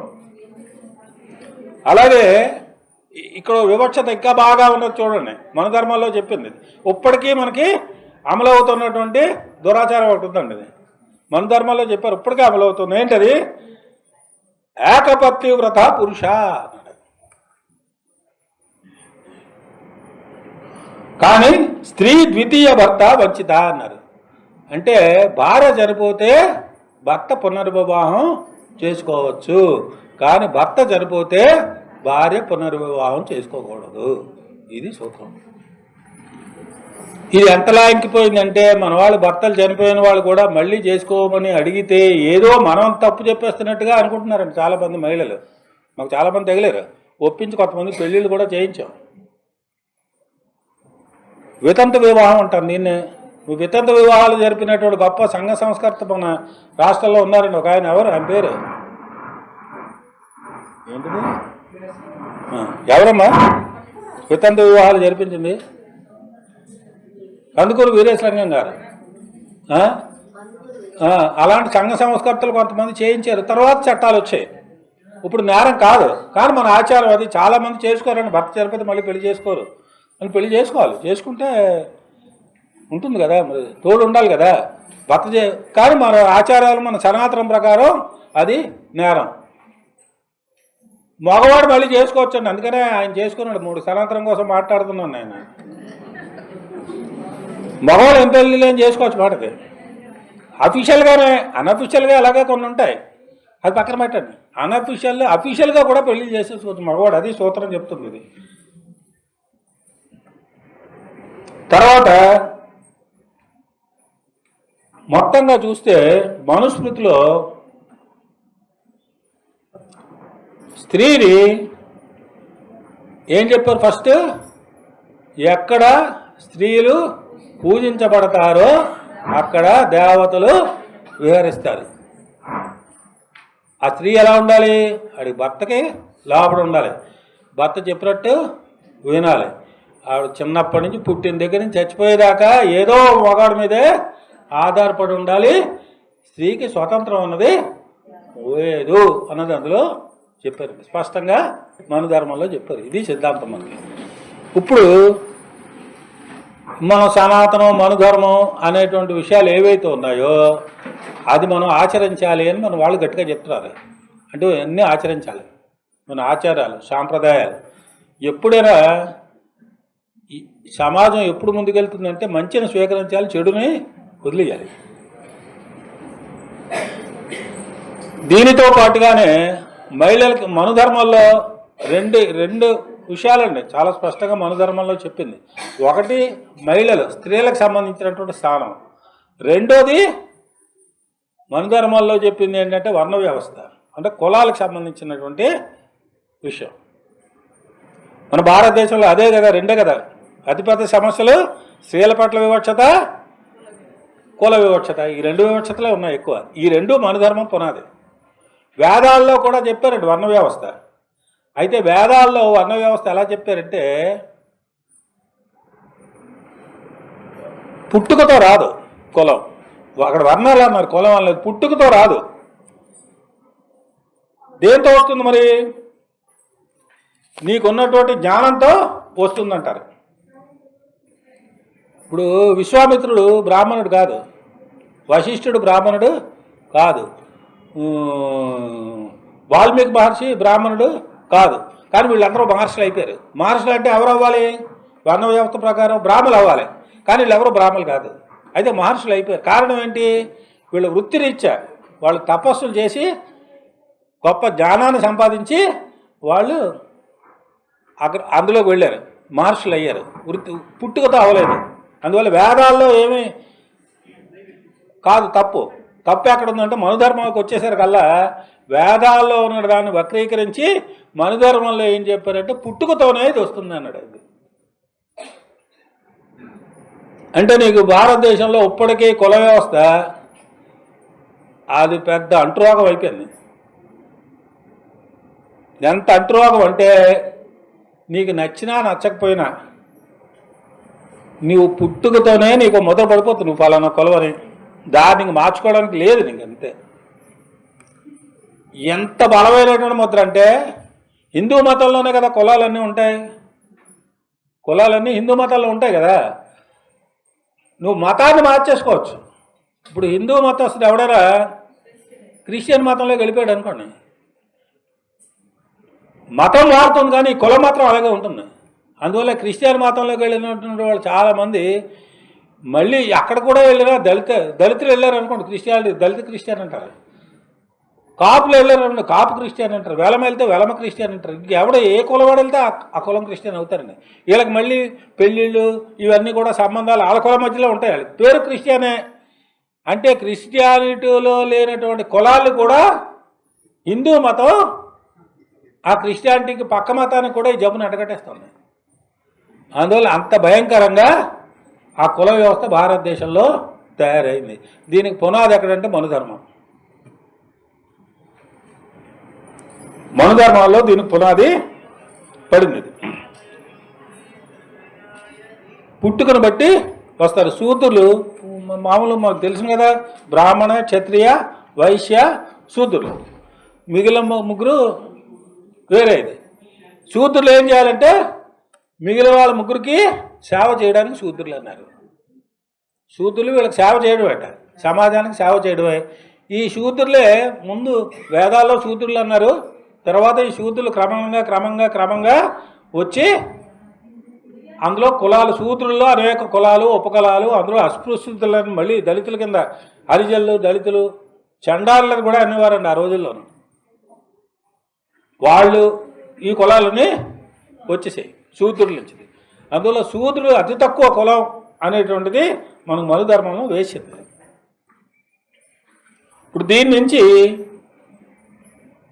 మన మనుధర్మాల్లో ఉన్నటువంటి గొప్ప అవలక్షణాలు ఏ తరగతులకు ఉన్నాయండి?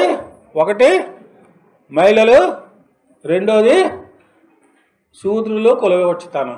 ఈ రెండు మెయిన్ మనుధర్మాల్లో ఉన్నటువంటి అంశాలు. ఈ రెండే ఇప్పుడు సనాతనం అని చెప్పుకుని తిరుగుతున్నారు.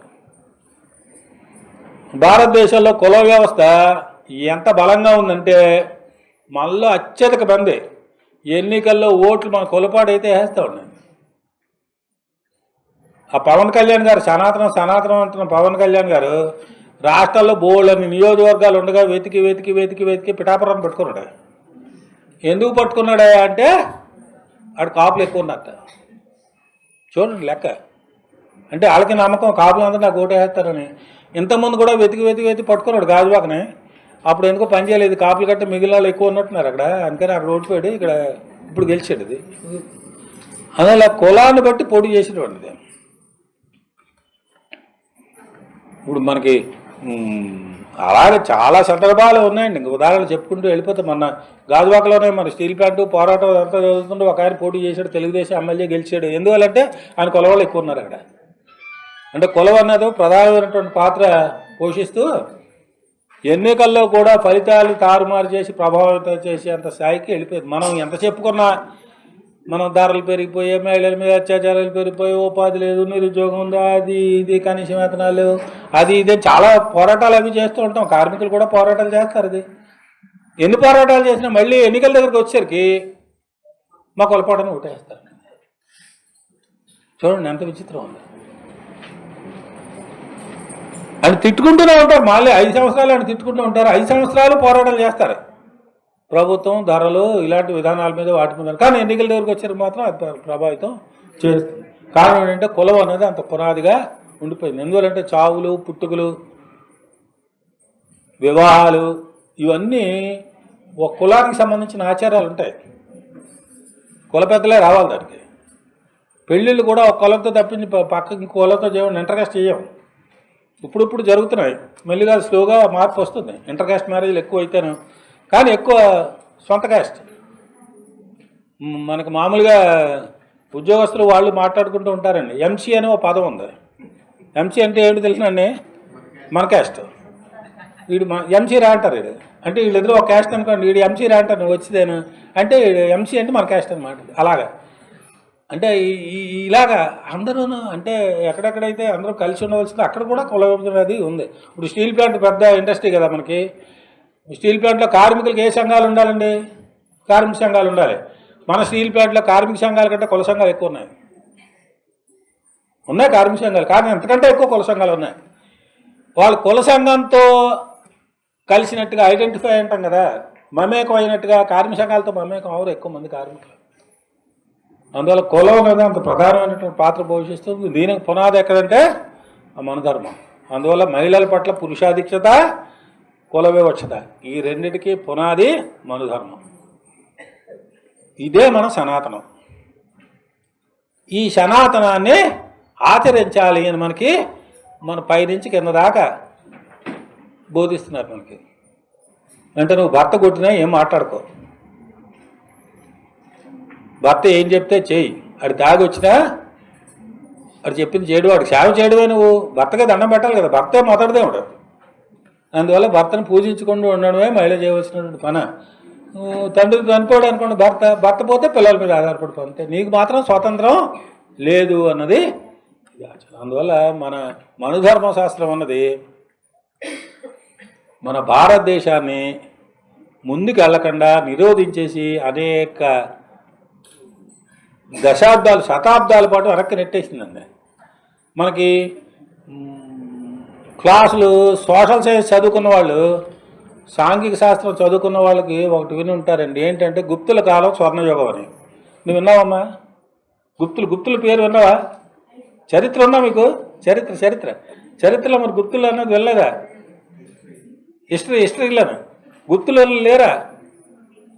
గుప్తా కింగడమ్ అని ఉంటుంది, ఇంగ్లీష్ మీడియం అయితే ఉందా? మరి అదే చెప్తున్నారు, గుప్తుల కాలం స్వర్ణయుగం అని అంటారు. ఎందుకు స్వర్ణయుగం అంటారు తెలిసినండి? ఈ గుప్తుల కాలంలో ఈ కుల వ్యవస్థ అన్నది ఘనీభవించడం గట్టిపడిపోయింది. పని విభజన బాగా జరిగి, చేతి వృత్తులు బాగా అభివృద్ధి అయ్యి, బ్రహ్మాండమైనటువంటి ఉత్పత్తి జరిగి, పని విభజన జరిగి ఉత్పత్తి అయితే సమాజానికి మంచిదే. కానీ ఏమైంది, ఆ పని విభజనతో పాటుగా కుల విభజన కూడా జరిగిపోయి ఉపకులాలన్నీ అప్పటి నుంచి వచ్చాయి. వర్ణ వ్యవస్థ శూద్రులు అన్నది ఒకటి కాకుండా శూద్రుల్లోనే మరి అనేక కులాలు, ఇవన్నీ కూడా వ్యాప్తి చెందిపోయి గుప్తుల కాలంలో. అందుకనే మన మనుధర్మంలో కుల వ్యవస్థ అనేది పెద్ద జాడ్యం కింద ఉండిపోయింది. అందువల్ల మనుధర్మంలో రెండే జాడ్యాలు, ఒకటి స్త్రీల పట్ల వివక్షత, రెండోది కుల కట్టుబాట్లు. ఈ రెండు మనుధర్మంలో అంతర్భాగాల కింద ఉన్నాయి. అదే మన సనాతనం కింద.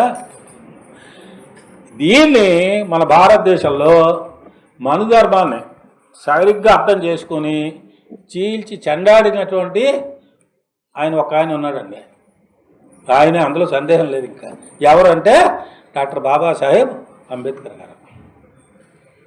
మన భారతదేశంలో మనుధర్మాన్ని అన్ని కోణాల నుంచి విమర్శించినటువంటి ఆయన అంబేద్కర్ గారు. అందుకని ఆయన మనుధర్మాన్ని కాల్చేసాడండి. ఆయన కాల్చేసి ఇలాంటి మనుధర్మం, ఇంత సనాతనమైనటువంటి ఆచారం, ఇంత వివక్ష చూపించేటువంటి ఆ ధర్మాన్ని ఆచరించేటువంటి హిందూ మతంలో నేను ఉండను అని మతాన్ని మార్చేసుకుని బౌద్ధ మతంలో కూడా వెళ్ళిపోయాడు.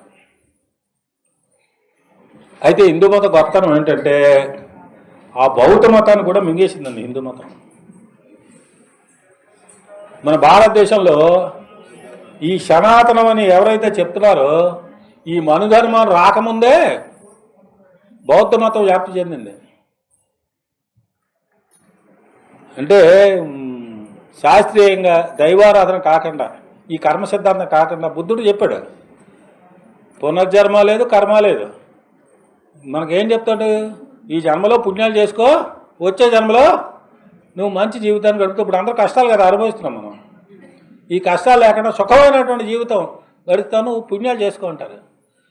పుణ్యాలు చేసుకుంటే పాపాలు ఏం చేయాలి? మరి పాపాలకి చేసుకోవాలంటే మనకి మొన్న అయ్యే కదా, ఏంటది ఎడో అయ్యే కదండి, గంగానదిలోను. పుష్కరాలు కాదు, మొన్న అయింది. కుంభమేళాకి వెళ్ళి గంగానదిలో మునిగి వస్తే పాపాలన్నీ పోతాయని మొన్న ఒక ఆయన భార్య అడిగేదిట, అయ్యా మనం కూడా మరి అక్కడికి వెళ్ళి కుంభమేళాకి వెళ్ళి మునిగొద్దామని అంటే భర్త అడుగుతాడు భార్యని ములుగుదాం, అయితే అట్టించి వచ్చిన తర్వాత నువ్వు మళ్ళీ పాపాలు చేయనని చెప్పాలని గ్యారంటీ ఇస్తావంటే గ్యారంటీ వస్తుంది. ఇన్ని పాపాలు చేయకపోతే వాళ్ళు అక్కడి కిందకి వెళ్ళడం, గంగానదిలో ఎందుకు మొలగడం? పుణ్యాలు చేసిన వాళ్ళు అయితే గంగానదిలో మొలగక్కర్లేదు కదా. ఏం చెప్తారు? గంగానదిలో మునిగితే ఏమవుతుందంటారు? పాపాలు పోతాయంటారు. అంటే పాపాలు చేస్తున్నారు జనాలు అందరిది. పాపం అంటే ఏంటంటే ఇదే పాపం. భర్తకు జవాబు చెప్తే పాపం. ఓ దళితుడు అగ్రవర్ణం వాడికి ముందు నుంచి ఇలా నడుచుకుని చెప్పులు నడుచుకుని వెళ్తే అది పాపం. దళితుడు నడవకూడదన్న. అగ్రవర్ణం వాడి దగ్గర ఉంటే ఇలా ఉండాలి దళితులు. అదే కదా, కింద కులాల వాళ్ళందరూ పై కులాల వాళ్ళకి మణిగి ఉండాలి. ఇలాంటి సిద్ధాంతాలు నేను ఇలాంటి సిద్ధాంతాలు ఏవి కాదు. పునర్జన్మ లేదు, ఏ జన్మ లేదు, ఒకటే జన్మ. నీకు సుఖమైనా కష్టమైనా ఈ జన్మలోనే అనుభవించేయాలని చెప్తాడు గౌతమ బుద్ధుడు. పునర్జన్మ లేదంటాడు గౌతమ బుద్ధుడు. ఇప్పుడు కమ్యూనిస్టులు చెప్తున్నటువంటి సిద్ధాంతం అది.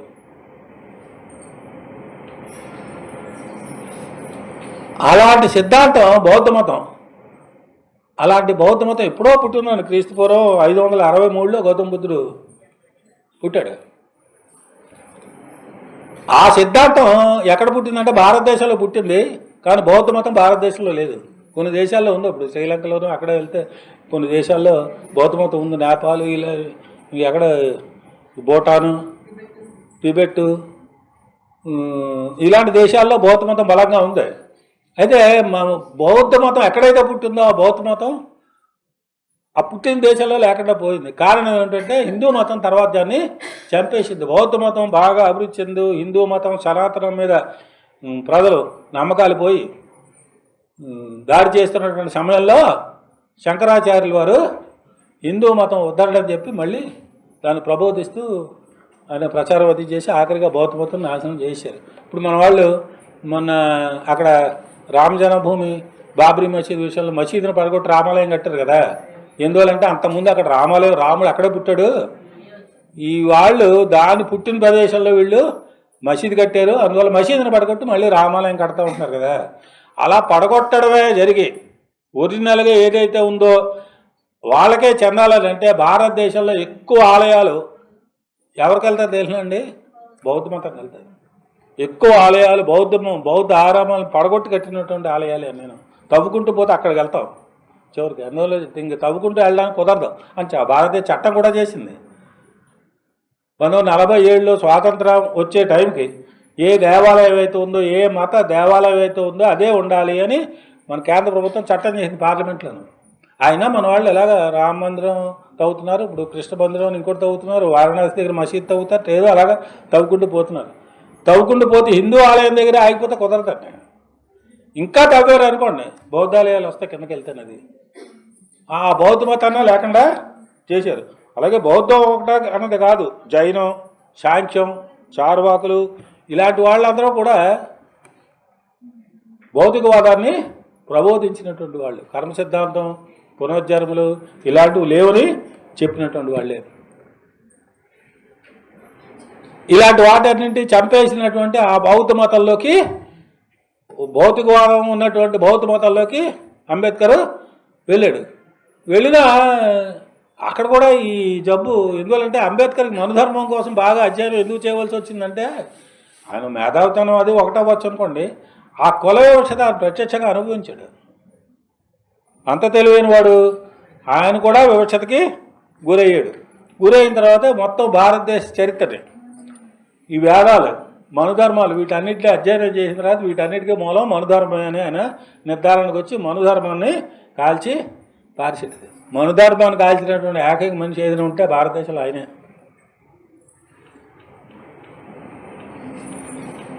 అందువల్ల మనుధర్మానికి ప్రత్యామ్నాయం ఏమిటన్నాడు ఆయన? భారతదేశ రాజ్యాంగం. అర్థమైందా? మనుధర్మానికి ప్రత్యామ్నాయం భారతదేశ రాజ్యాంగం అని చెప్పి ఆయన తర్వాత రాజ్యాంగ రాసేటువంటి బాధ్యత అప్పచెప్పిన తర్వాత మనుధర్మాల్లో ఉన్నటువంటి అనేక అంశాలని నిర్మూలించడానికి రాజ్యాంగంలో కొన్ని అనేక హక్కులు ఇచ్చారు.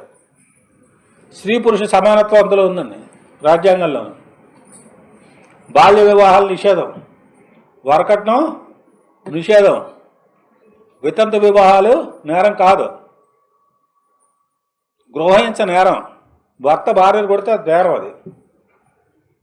ఇలాంటి చాలా విషయాలు మహిళలకి, దళితులకి, వెనుకబడిన కులాల వాళ్ళకి వీళ్ళందరికీ హక్కులు కల్పిస్తూ అనేకమైనటువంటి అంశాలు అందులో మన రాజ్యాంగంలో రాశారండి. అది ఎంత రాజ్యాంగం ఉన్నా ఇప్పటికీ మనలోనే ప్రబలంగా ఉంది కాబట్టి ఆ కుల వివక్షత, మహిళలు అణిగిమణిగి ఉండడం అనేటువంటిది ఆ సాంప్రదాయాల కింద మనలో వస్తుంటుంది. రాజ్యాంగం ప్రకారం హక్కులు ఉన్నప్పటికీ కూడా అది ఇంకా పూర్తిగా అమలు కావటం లేదు. ఈ సనాతనం అనేది, మనుధర్మం అన్నది రాజ్యాంగ హక్కులను కూడా దాన్ని మించి దాన్ని డామినేట్ చేస్తూ ముందుకి వెళ్తుంది. అందువల్ల సమాజం ముందుకు వెళ్ళకుండా అవరోధం కింద ఈ మనుధర్మాల్లో ఉన్నటువంటి సిద్ధాంతాలు, ఆ సిద్ధాంతాలు బలంగా నాటేసుకున్నటువంటి మన బుర్రలు అంటున్నాం, మనం అంటే మీరు నేతో సహారం. ఈ సమాజంలో అందరికీ ఆ సనాతనం మనుధర్మం అనేటువంటిది మనకు తెలియకుండా, మనుధర్మం ఈ శ్లోకాలు అయితే మనకు తెలియదు, కానీ అప్పటి నుంచి వస్తున్నటువంటి ఆచార వ్యవహారాలు, భర్తకు నమస్కారం పెట్టాలి, భర్తకు లోపల ఉండాలి. ఇప్పుడు వెళ్ళి మళ్ళీ భర్తలు కొట్టారు కనుక మళ్ళీ అది తగు, మన ఆలోచన మారాలి. అది మన ఆలోచన మారాలి. భర్త తప్పు చేస్తే నోరు మూసుకుని ఉండేటువంటి పరిస్థితి ఉండకూడదు. భర్త తప్పు చేస్తే తప్పును ఎదిరించగలగాలి. భర్త ఎన్ని హింసలు పెట్టినా అన్ని హింసలు భరిస్తూ ఇంట్లోనే ఉన్నటువంటి మహిళలు ఎంతమంది ఉన్నారండి, ఎంతమంది ఉన్నారు, బోళ్ళని మంది మనకు తెలిసిన వాళ్ళే. భర్త కొడతాడు, తిడతాడు, ఇంట్లోనూ పట్టుకెళ్ళి అమ్మేస్తూ ఉంటాడు, అయినా ఆ భర్తను భరిస్తూనే ఉంటుంది ఇవిడ. నేనంటే మరి బయటకు వెళ్తే పరిస్థితి లేదు, ఎవరి మీద ఒకరి మీద ఆధారపడి ఉండాలి కదండి, నాకు తోడేది మరి అంటారు. అంటే మహిళల స్థానాన్ని ఆ రకంగా దిగదార్చేశారండి. మహిళ లేకపోతే సృష్టి లేదు. అలాంటి మహిళను, సృష్టికర్త అయినటువంటి మహిళల స్థానాన్ని దిగదార్చేసింది మన భారతీయ సమాజం. ఈ రకమైనటువంటి మహిళల పట్ల వివక్షత ప్రపంచంలో మరి ఏ దేశంలోనూ ఉండదు. అంత వివక్షత మనకుంది. ఇంకా కుల వివక్షత అయితే చెప్పక్కలేదు. ఈ కుల వ్యవస్థ లేదు అనేక దేశాల్లో. మన దేశంలోనే కుల వ్యవస్థ ఉంది.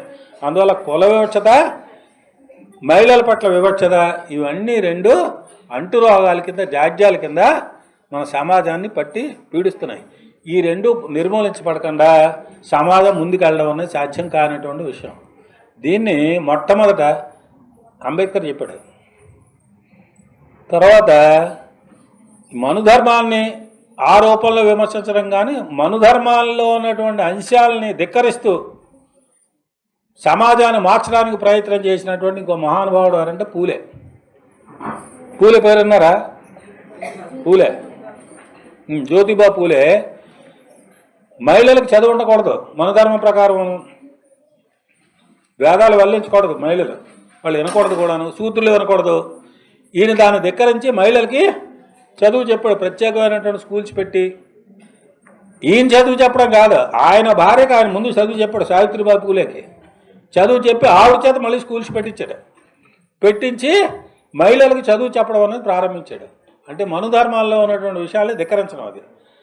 రెండోది, మనకి కులం వర్ణ వ్యవస్థ ఎప్పుడైతే ఉందో కొన్ని వర్ణాల వాళ్ళు కొన్ని చేయాలి పనులు అంతే.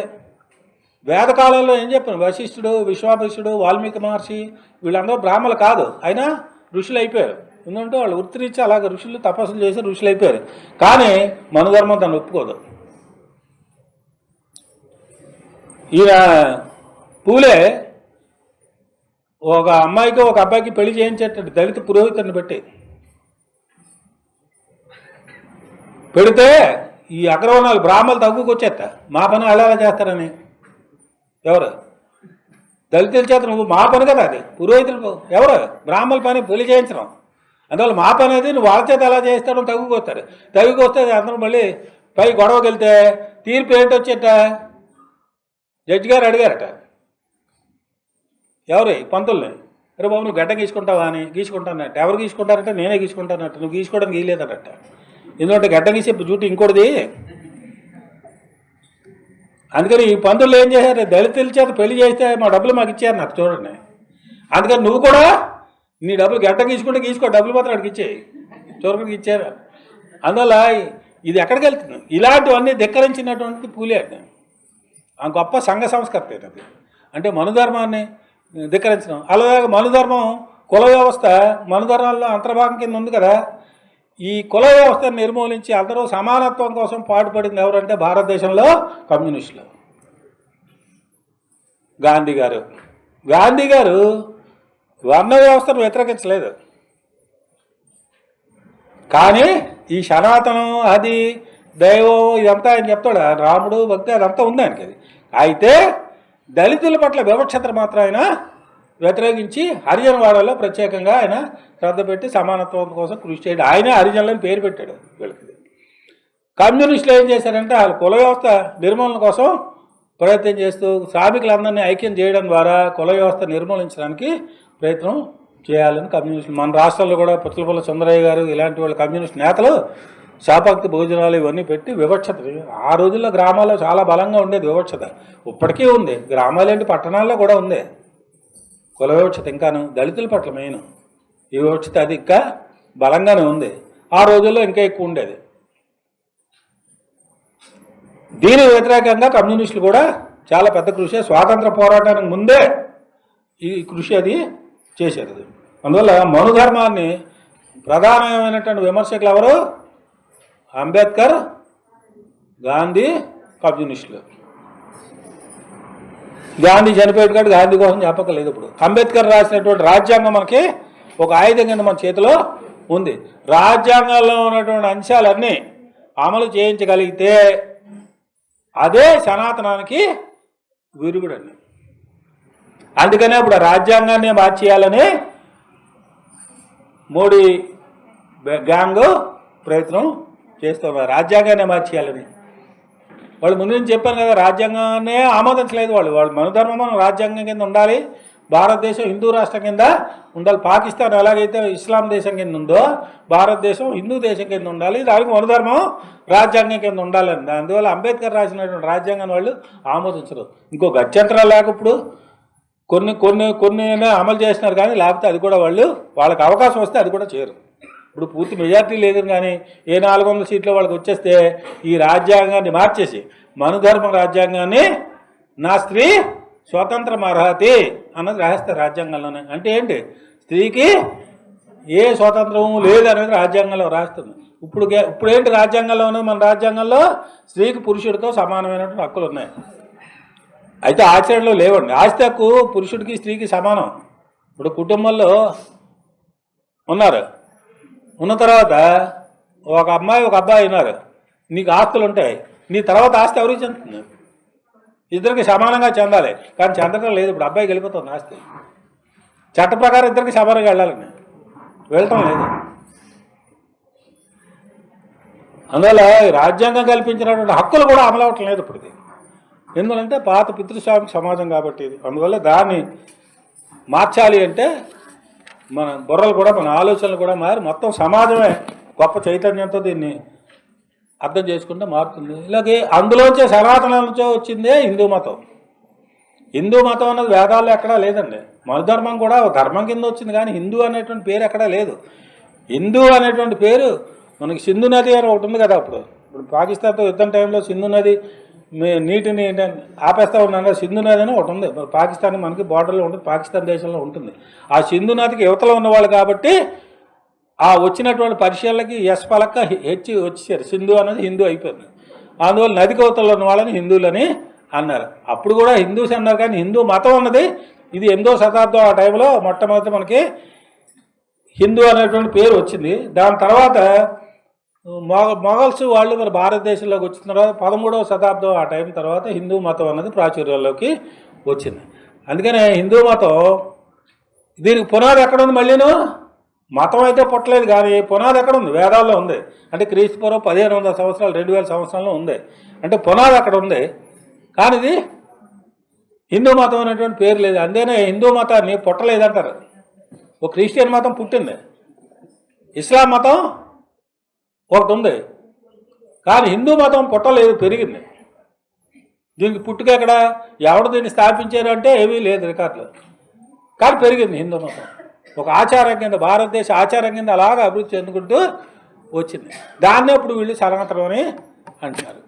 అది హిందూ ధర్మం కాదు సనాతనం అనేది. భారతీయ సమాజంలో ఉన్నటువంటి అవలక్షణాలు కొన్ని ఇంకా ఉన్నాయి, అది సనాతనం. ఆ సనాతనాన్ని నిర్మూలించాలి. అందువల్ల సనాతనాన్ని నిర్మూలించడం అంటే హిందూ మతాన్ని నిర్మూలించడం అని కాదు.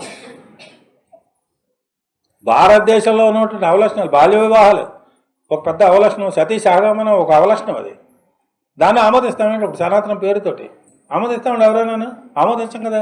చట్టాలు బ్రిటిష్ వాళ్ళే సతీ సహగమనాన్ని నిషేధించారు.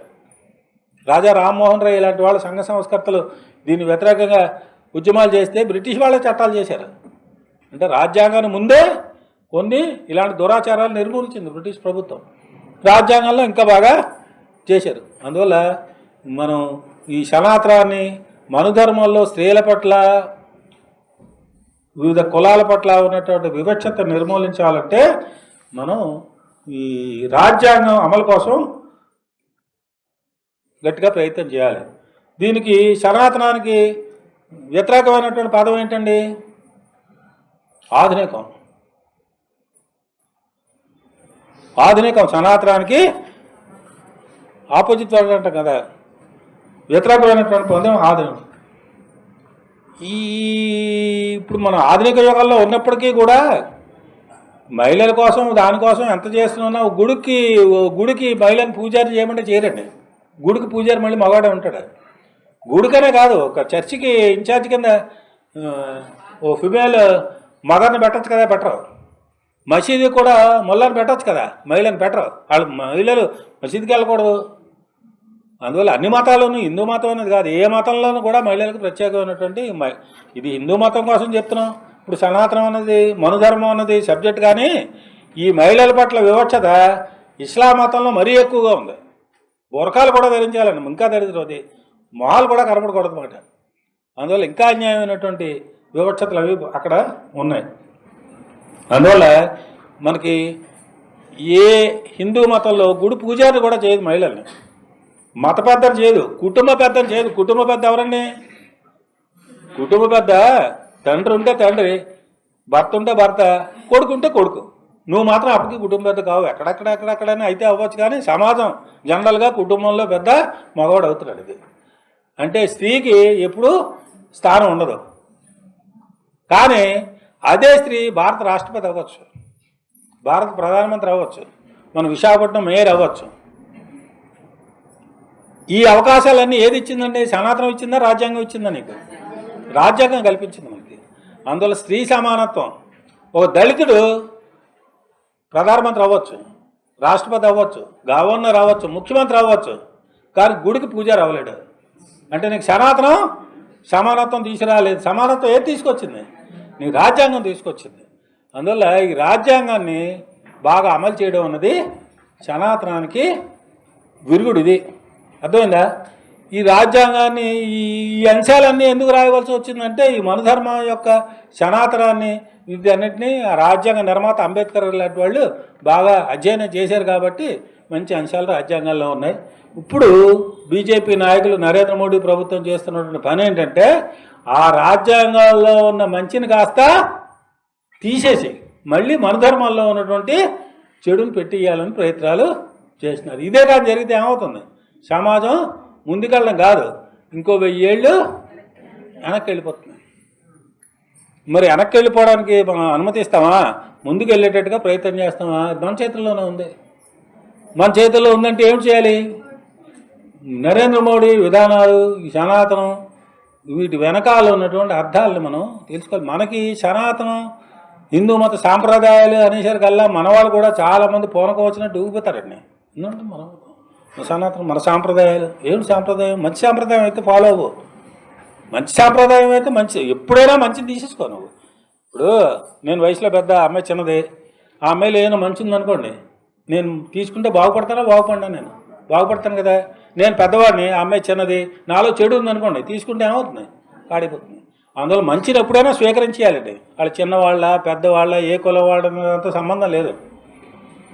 మరి ఇదే మనుధర్మాలు చెప్పినటువంటి సిద్ధాంతం మరి ఆ మనుధర్మం ప్రకారం అస్పృశ్యతగా ఉన్నటువంటి అంబేద్కర్ రాసినటువంటి రాజ్యాంగాన్ని తన మీద పెట్టుకుని ఇప్పుడు మనం భారతదేశ పాలన ఆ రకంగా సాగుతోంది. భారతదేశం ప్రపంచంలోనే ఇంత గొప్ప దేశం కింద అభివృద్ధి అవ్వడానికి మన పాలకులు నరేంద్ర మోడీ కానీ ఇంతకుముందు పాలకులు కానీ ఎన్ని కుతంత్రాలు పడినప్పటికీ కూడా ఈ రకంగా భారతదేశం విచ్ఛిన్నం కాకుండా ఐక్యంగా ఉంది అంటే కారణం ఈ రాజ్యాంగం. అందువల్ల రాజ్యాంగం అన్ని అవకాశాలు మనకు కల్పిస్తుంది. అయితే అవకాశాలు మనం అందిపించుకోవడం, ఆ రాజ్యాంగాన్ని మరింత బలోపేతం చేయడం అనేది ఇంపార్టెంట్. ఇప్పుడు రాజ్యాంగం మీద పెద్ద ఎత్తున దాడి జరుగుతుంది. ఆ దాడిని తిప్పికొట్టడానికి భారతదేశంలో ప్రధానంగా ప్రయత్నం చేస్తున్నటువంటి వాళ్ళు ఎవరు అంటే కమ్యూనిస్టులు. ఈ కాంగ్రెస్ పార్టీతో సహా అన్ని పార్టీల వాళ్ళు ఏదో రకంగా బీజేపీతో రాజీ పడిపోతున్నారు. ఉదాహరణకి అక్కడ మసీదు పడగొట్టి రామాలయం కడుతున్నప్పుడు కాంగ్రెస్తో సహా అందరూ రాజీ పడిపోయారు. అక్కడ మసీదు కూల్చేసినప్పుడు 1992లో మసీదు కూల్చారు. బీజేపీ వాళ్ళు వెళ్ళి కూల్చేసినప్పుడు ఎవరయ్యా ప్రధానమంత్రి అంటే పివి నరసింహారావు, కాంగ్రెస్ పార్టీ వారు. ఆ మసీదుని రాముడి పూజల కోసం తెరిపించింది ఎవరంటే రాజీవ్ గాంధీ. 1984లోను. అందువల్ల ఆ రకంగా వాళ్ళతోటి రాజీ పడిపోయేటువంటి వైఖరి కాంగ్రెస్తో సహా అన్ని పార్టీలు తీసుకున్నాయి. మన తెలుగుదేశం జగన్ ఇలాంటి వాళ్ళు అయితే చెప్పకలేదు, బీజేపీతో కుమ్మక్కైపోతున్నారు.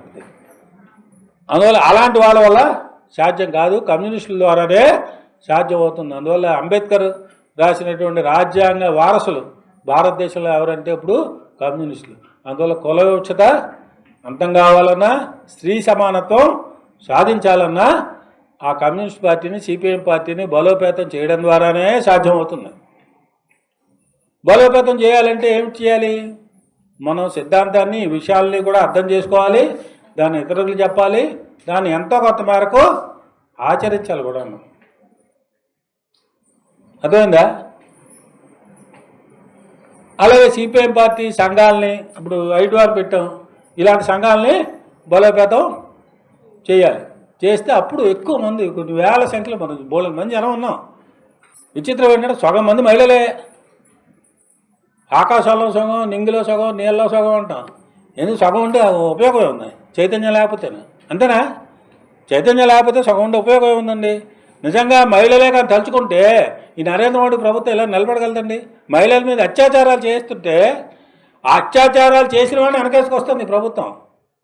ఆ మధ్యన మల్లయోధులు రెజ్లర్స్ అని ఉంటారండి, వాళ్ళు గోల్డ్ మెడల్స్ అవి తీసుకొచ్చినటువంటి మల్లయోధులు, వాళ్ళ మీద అత్యాచారాలు చేశాడు. వాళ్ళ రెజ్లర్స్ అసోసియేషన్ అని ఒక ఫెడరేషన్ ఉంది, దాని ప్రెసిడెంట్ ఆయన BJP MP, Narendra Modi party. మహిళల మీద అత్యాచారాలు చేశారు, మల్లయోధుల మీద.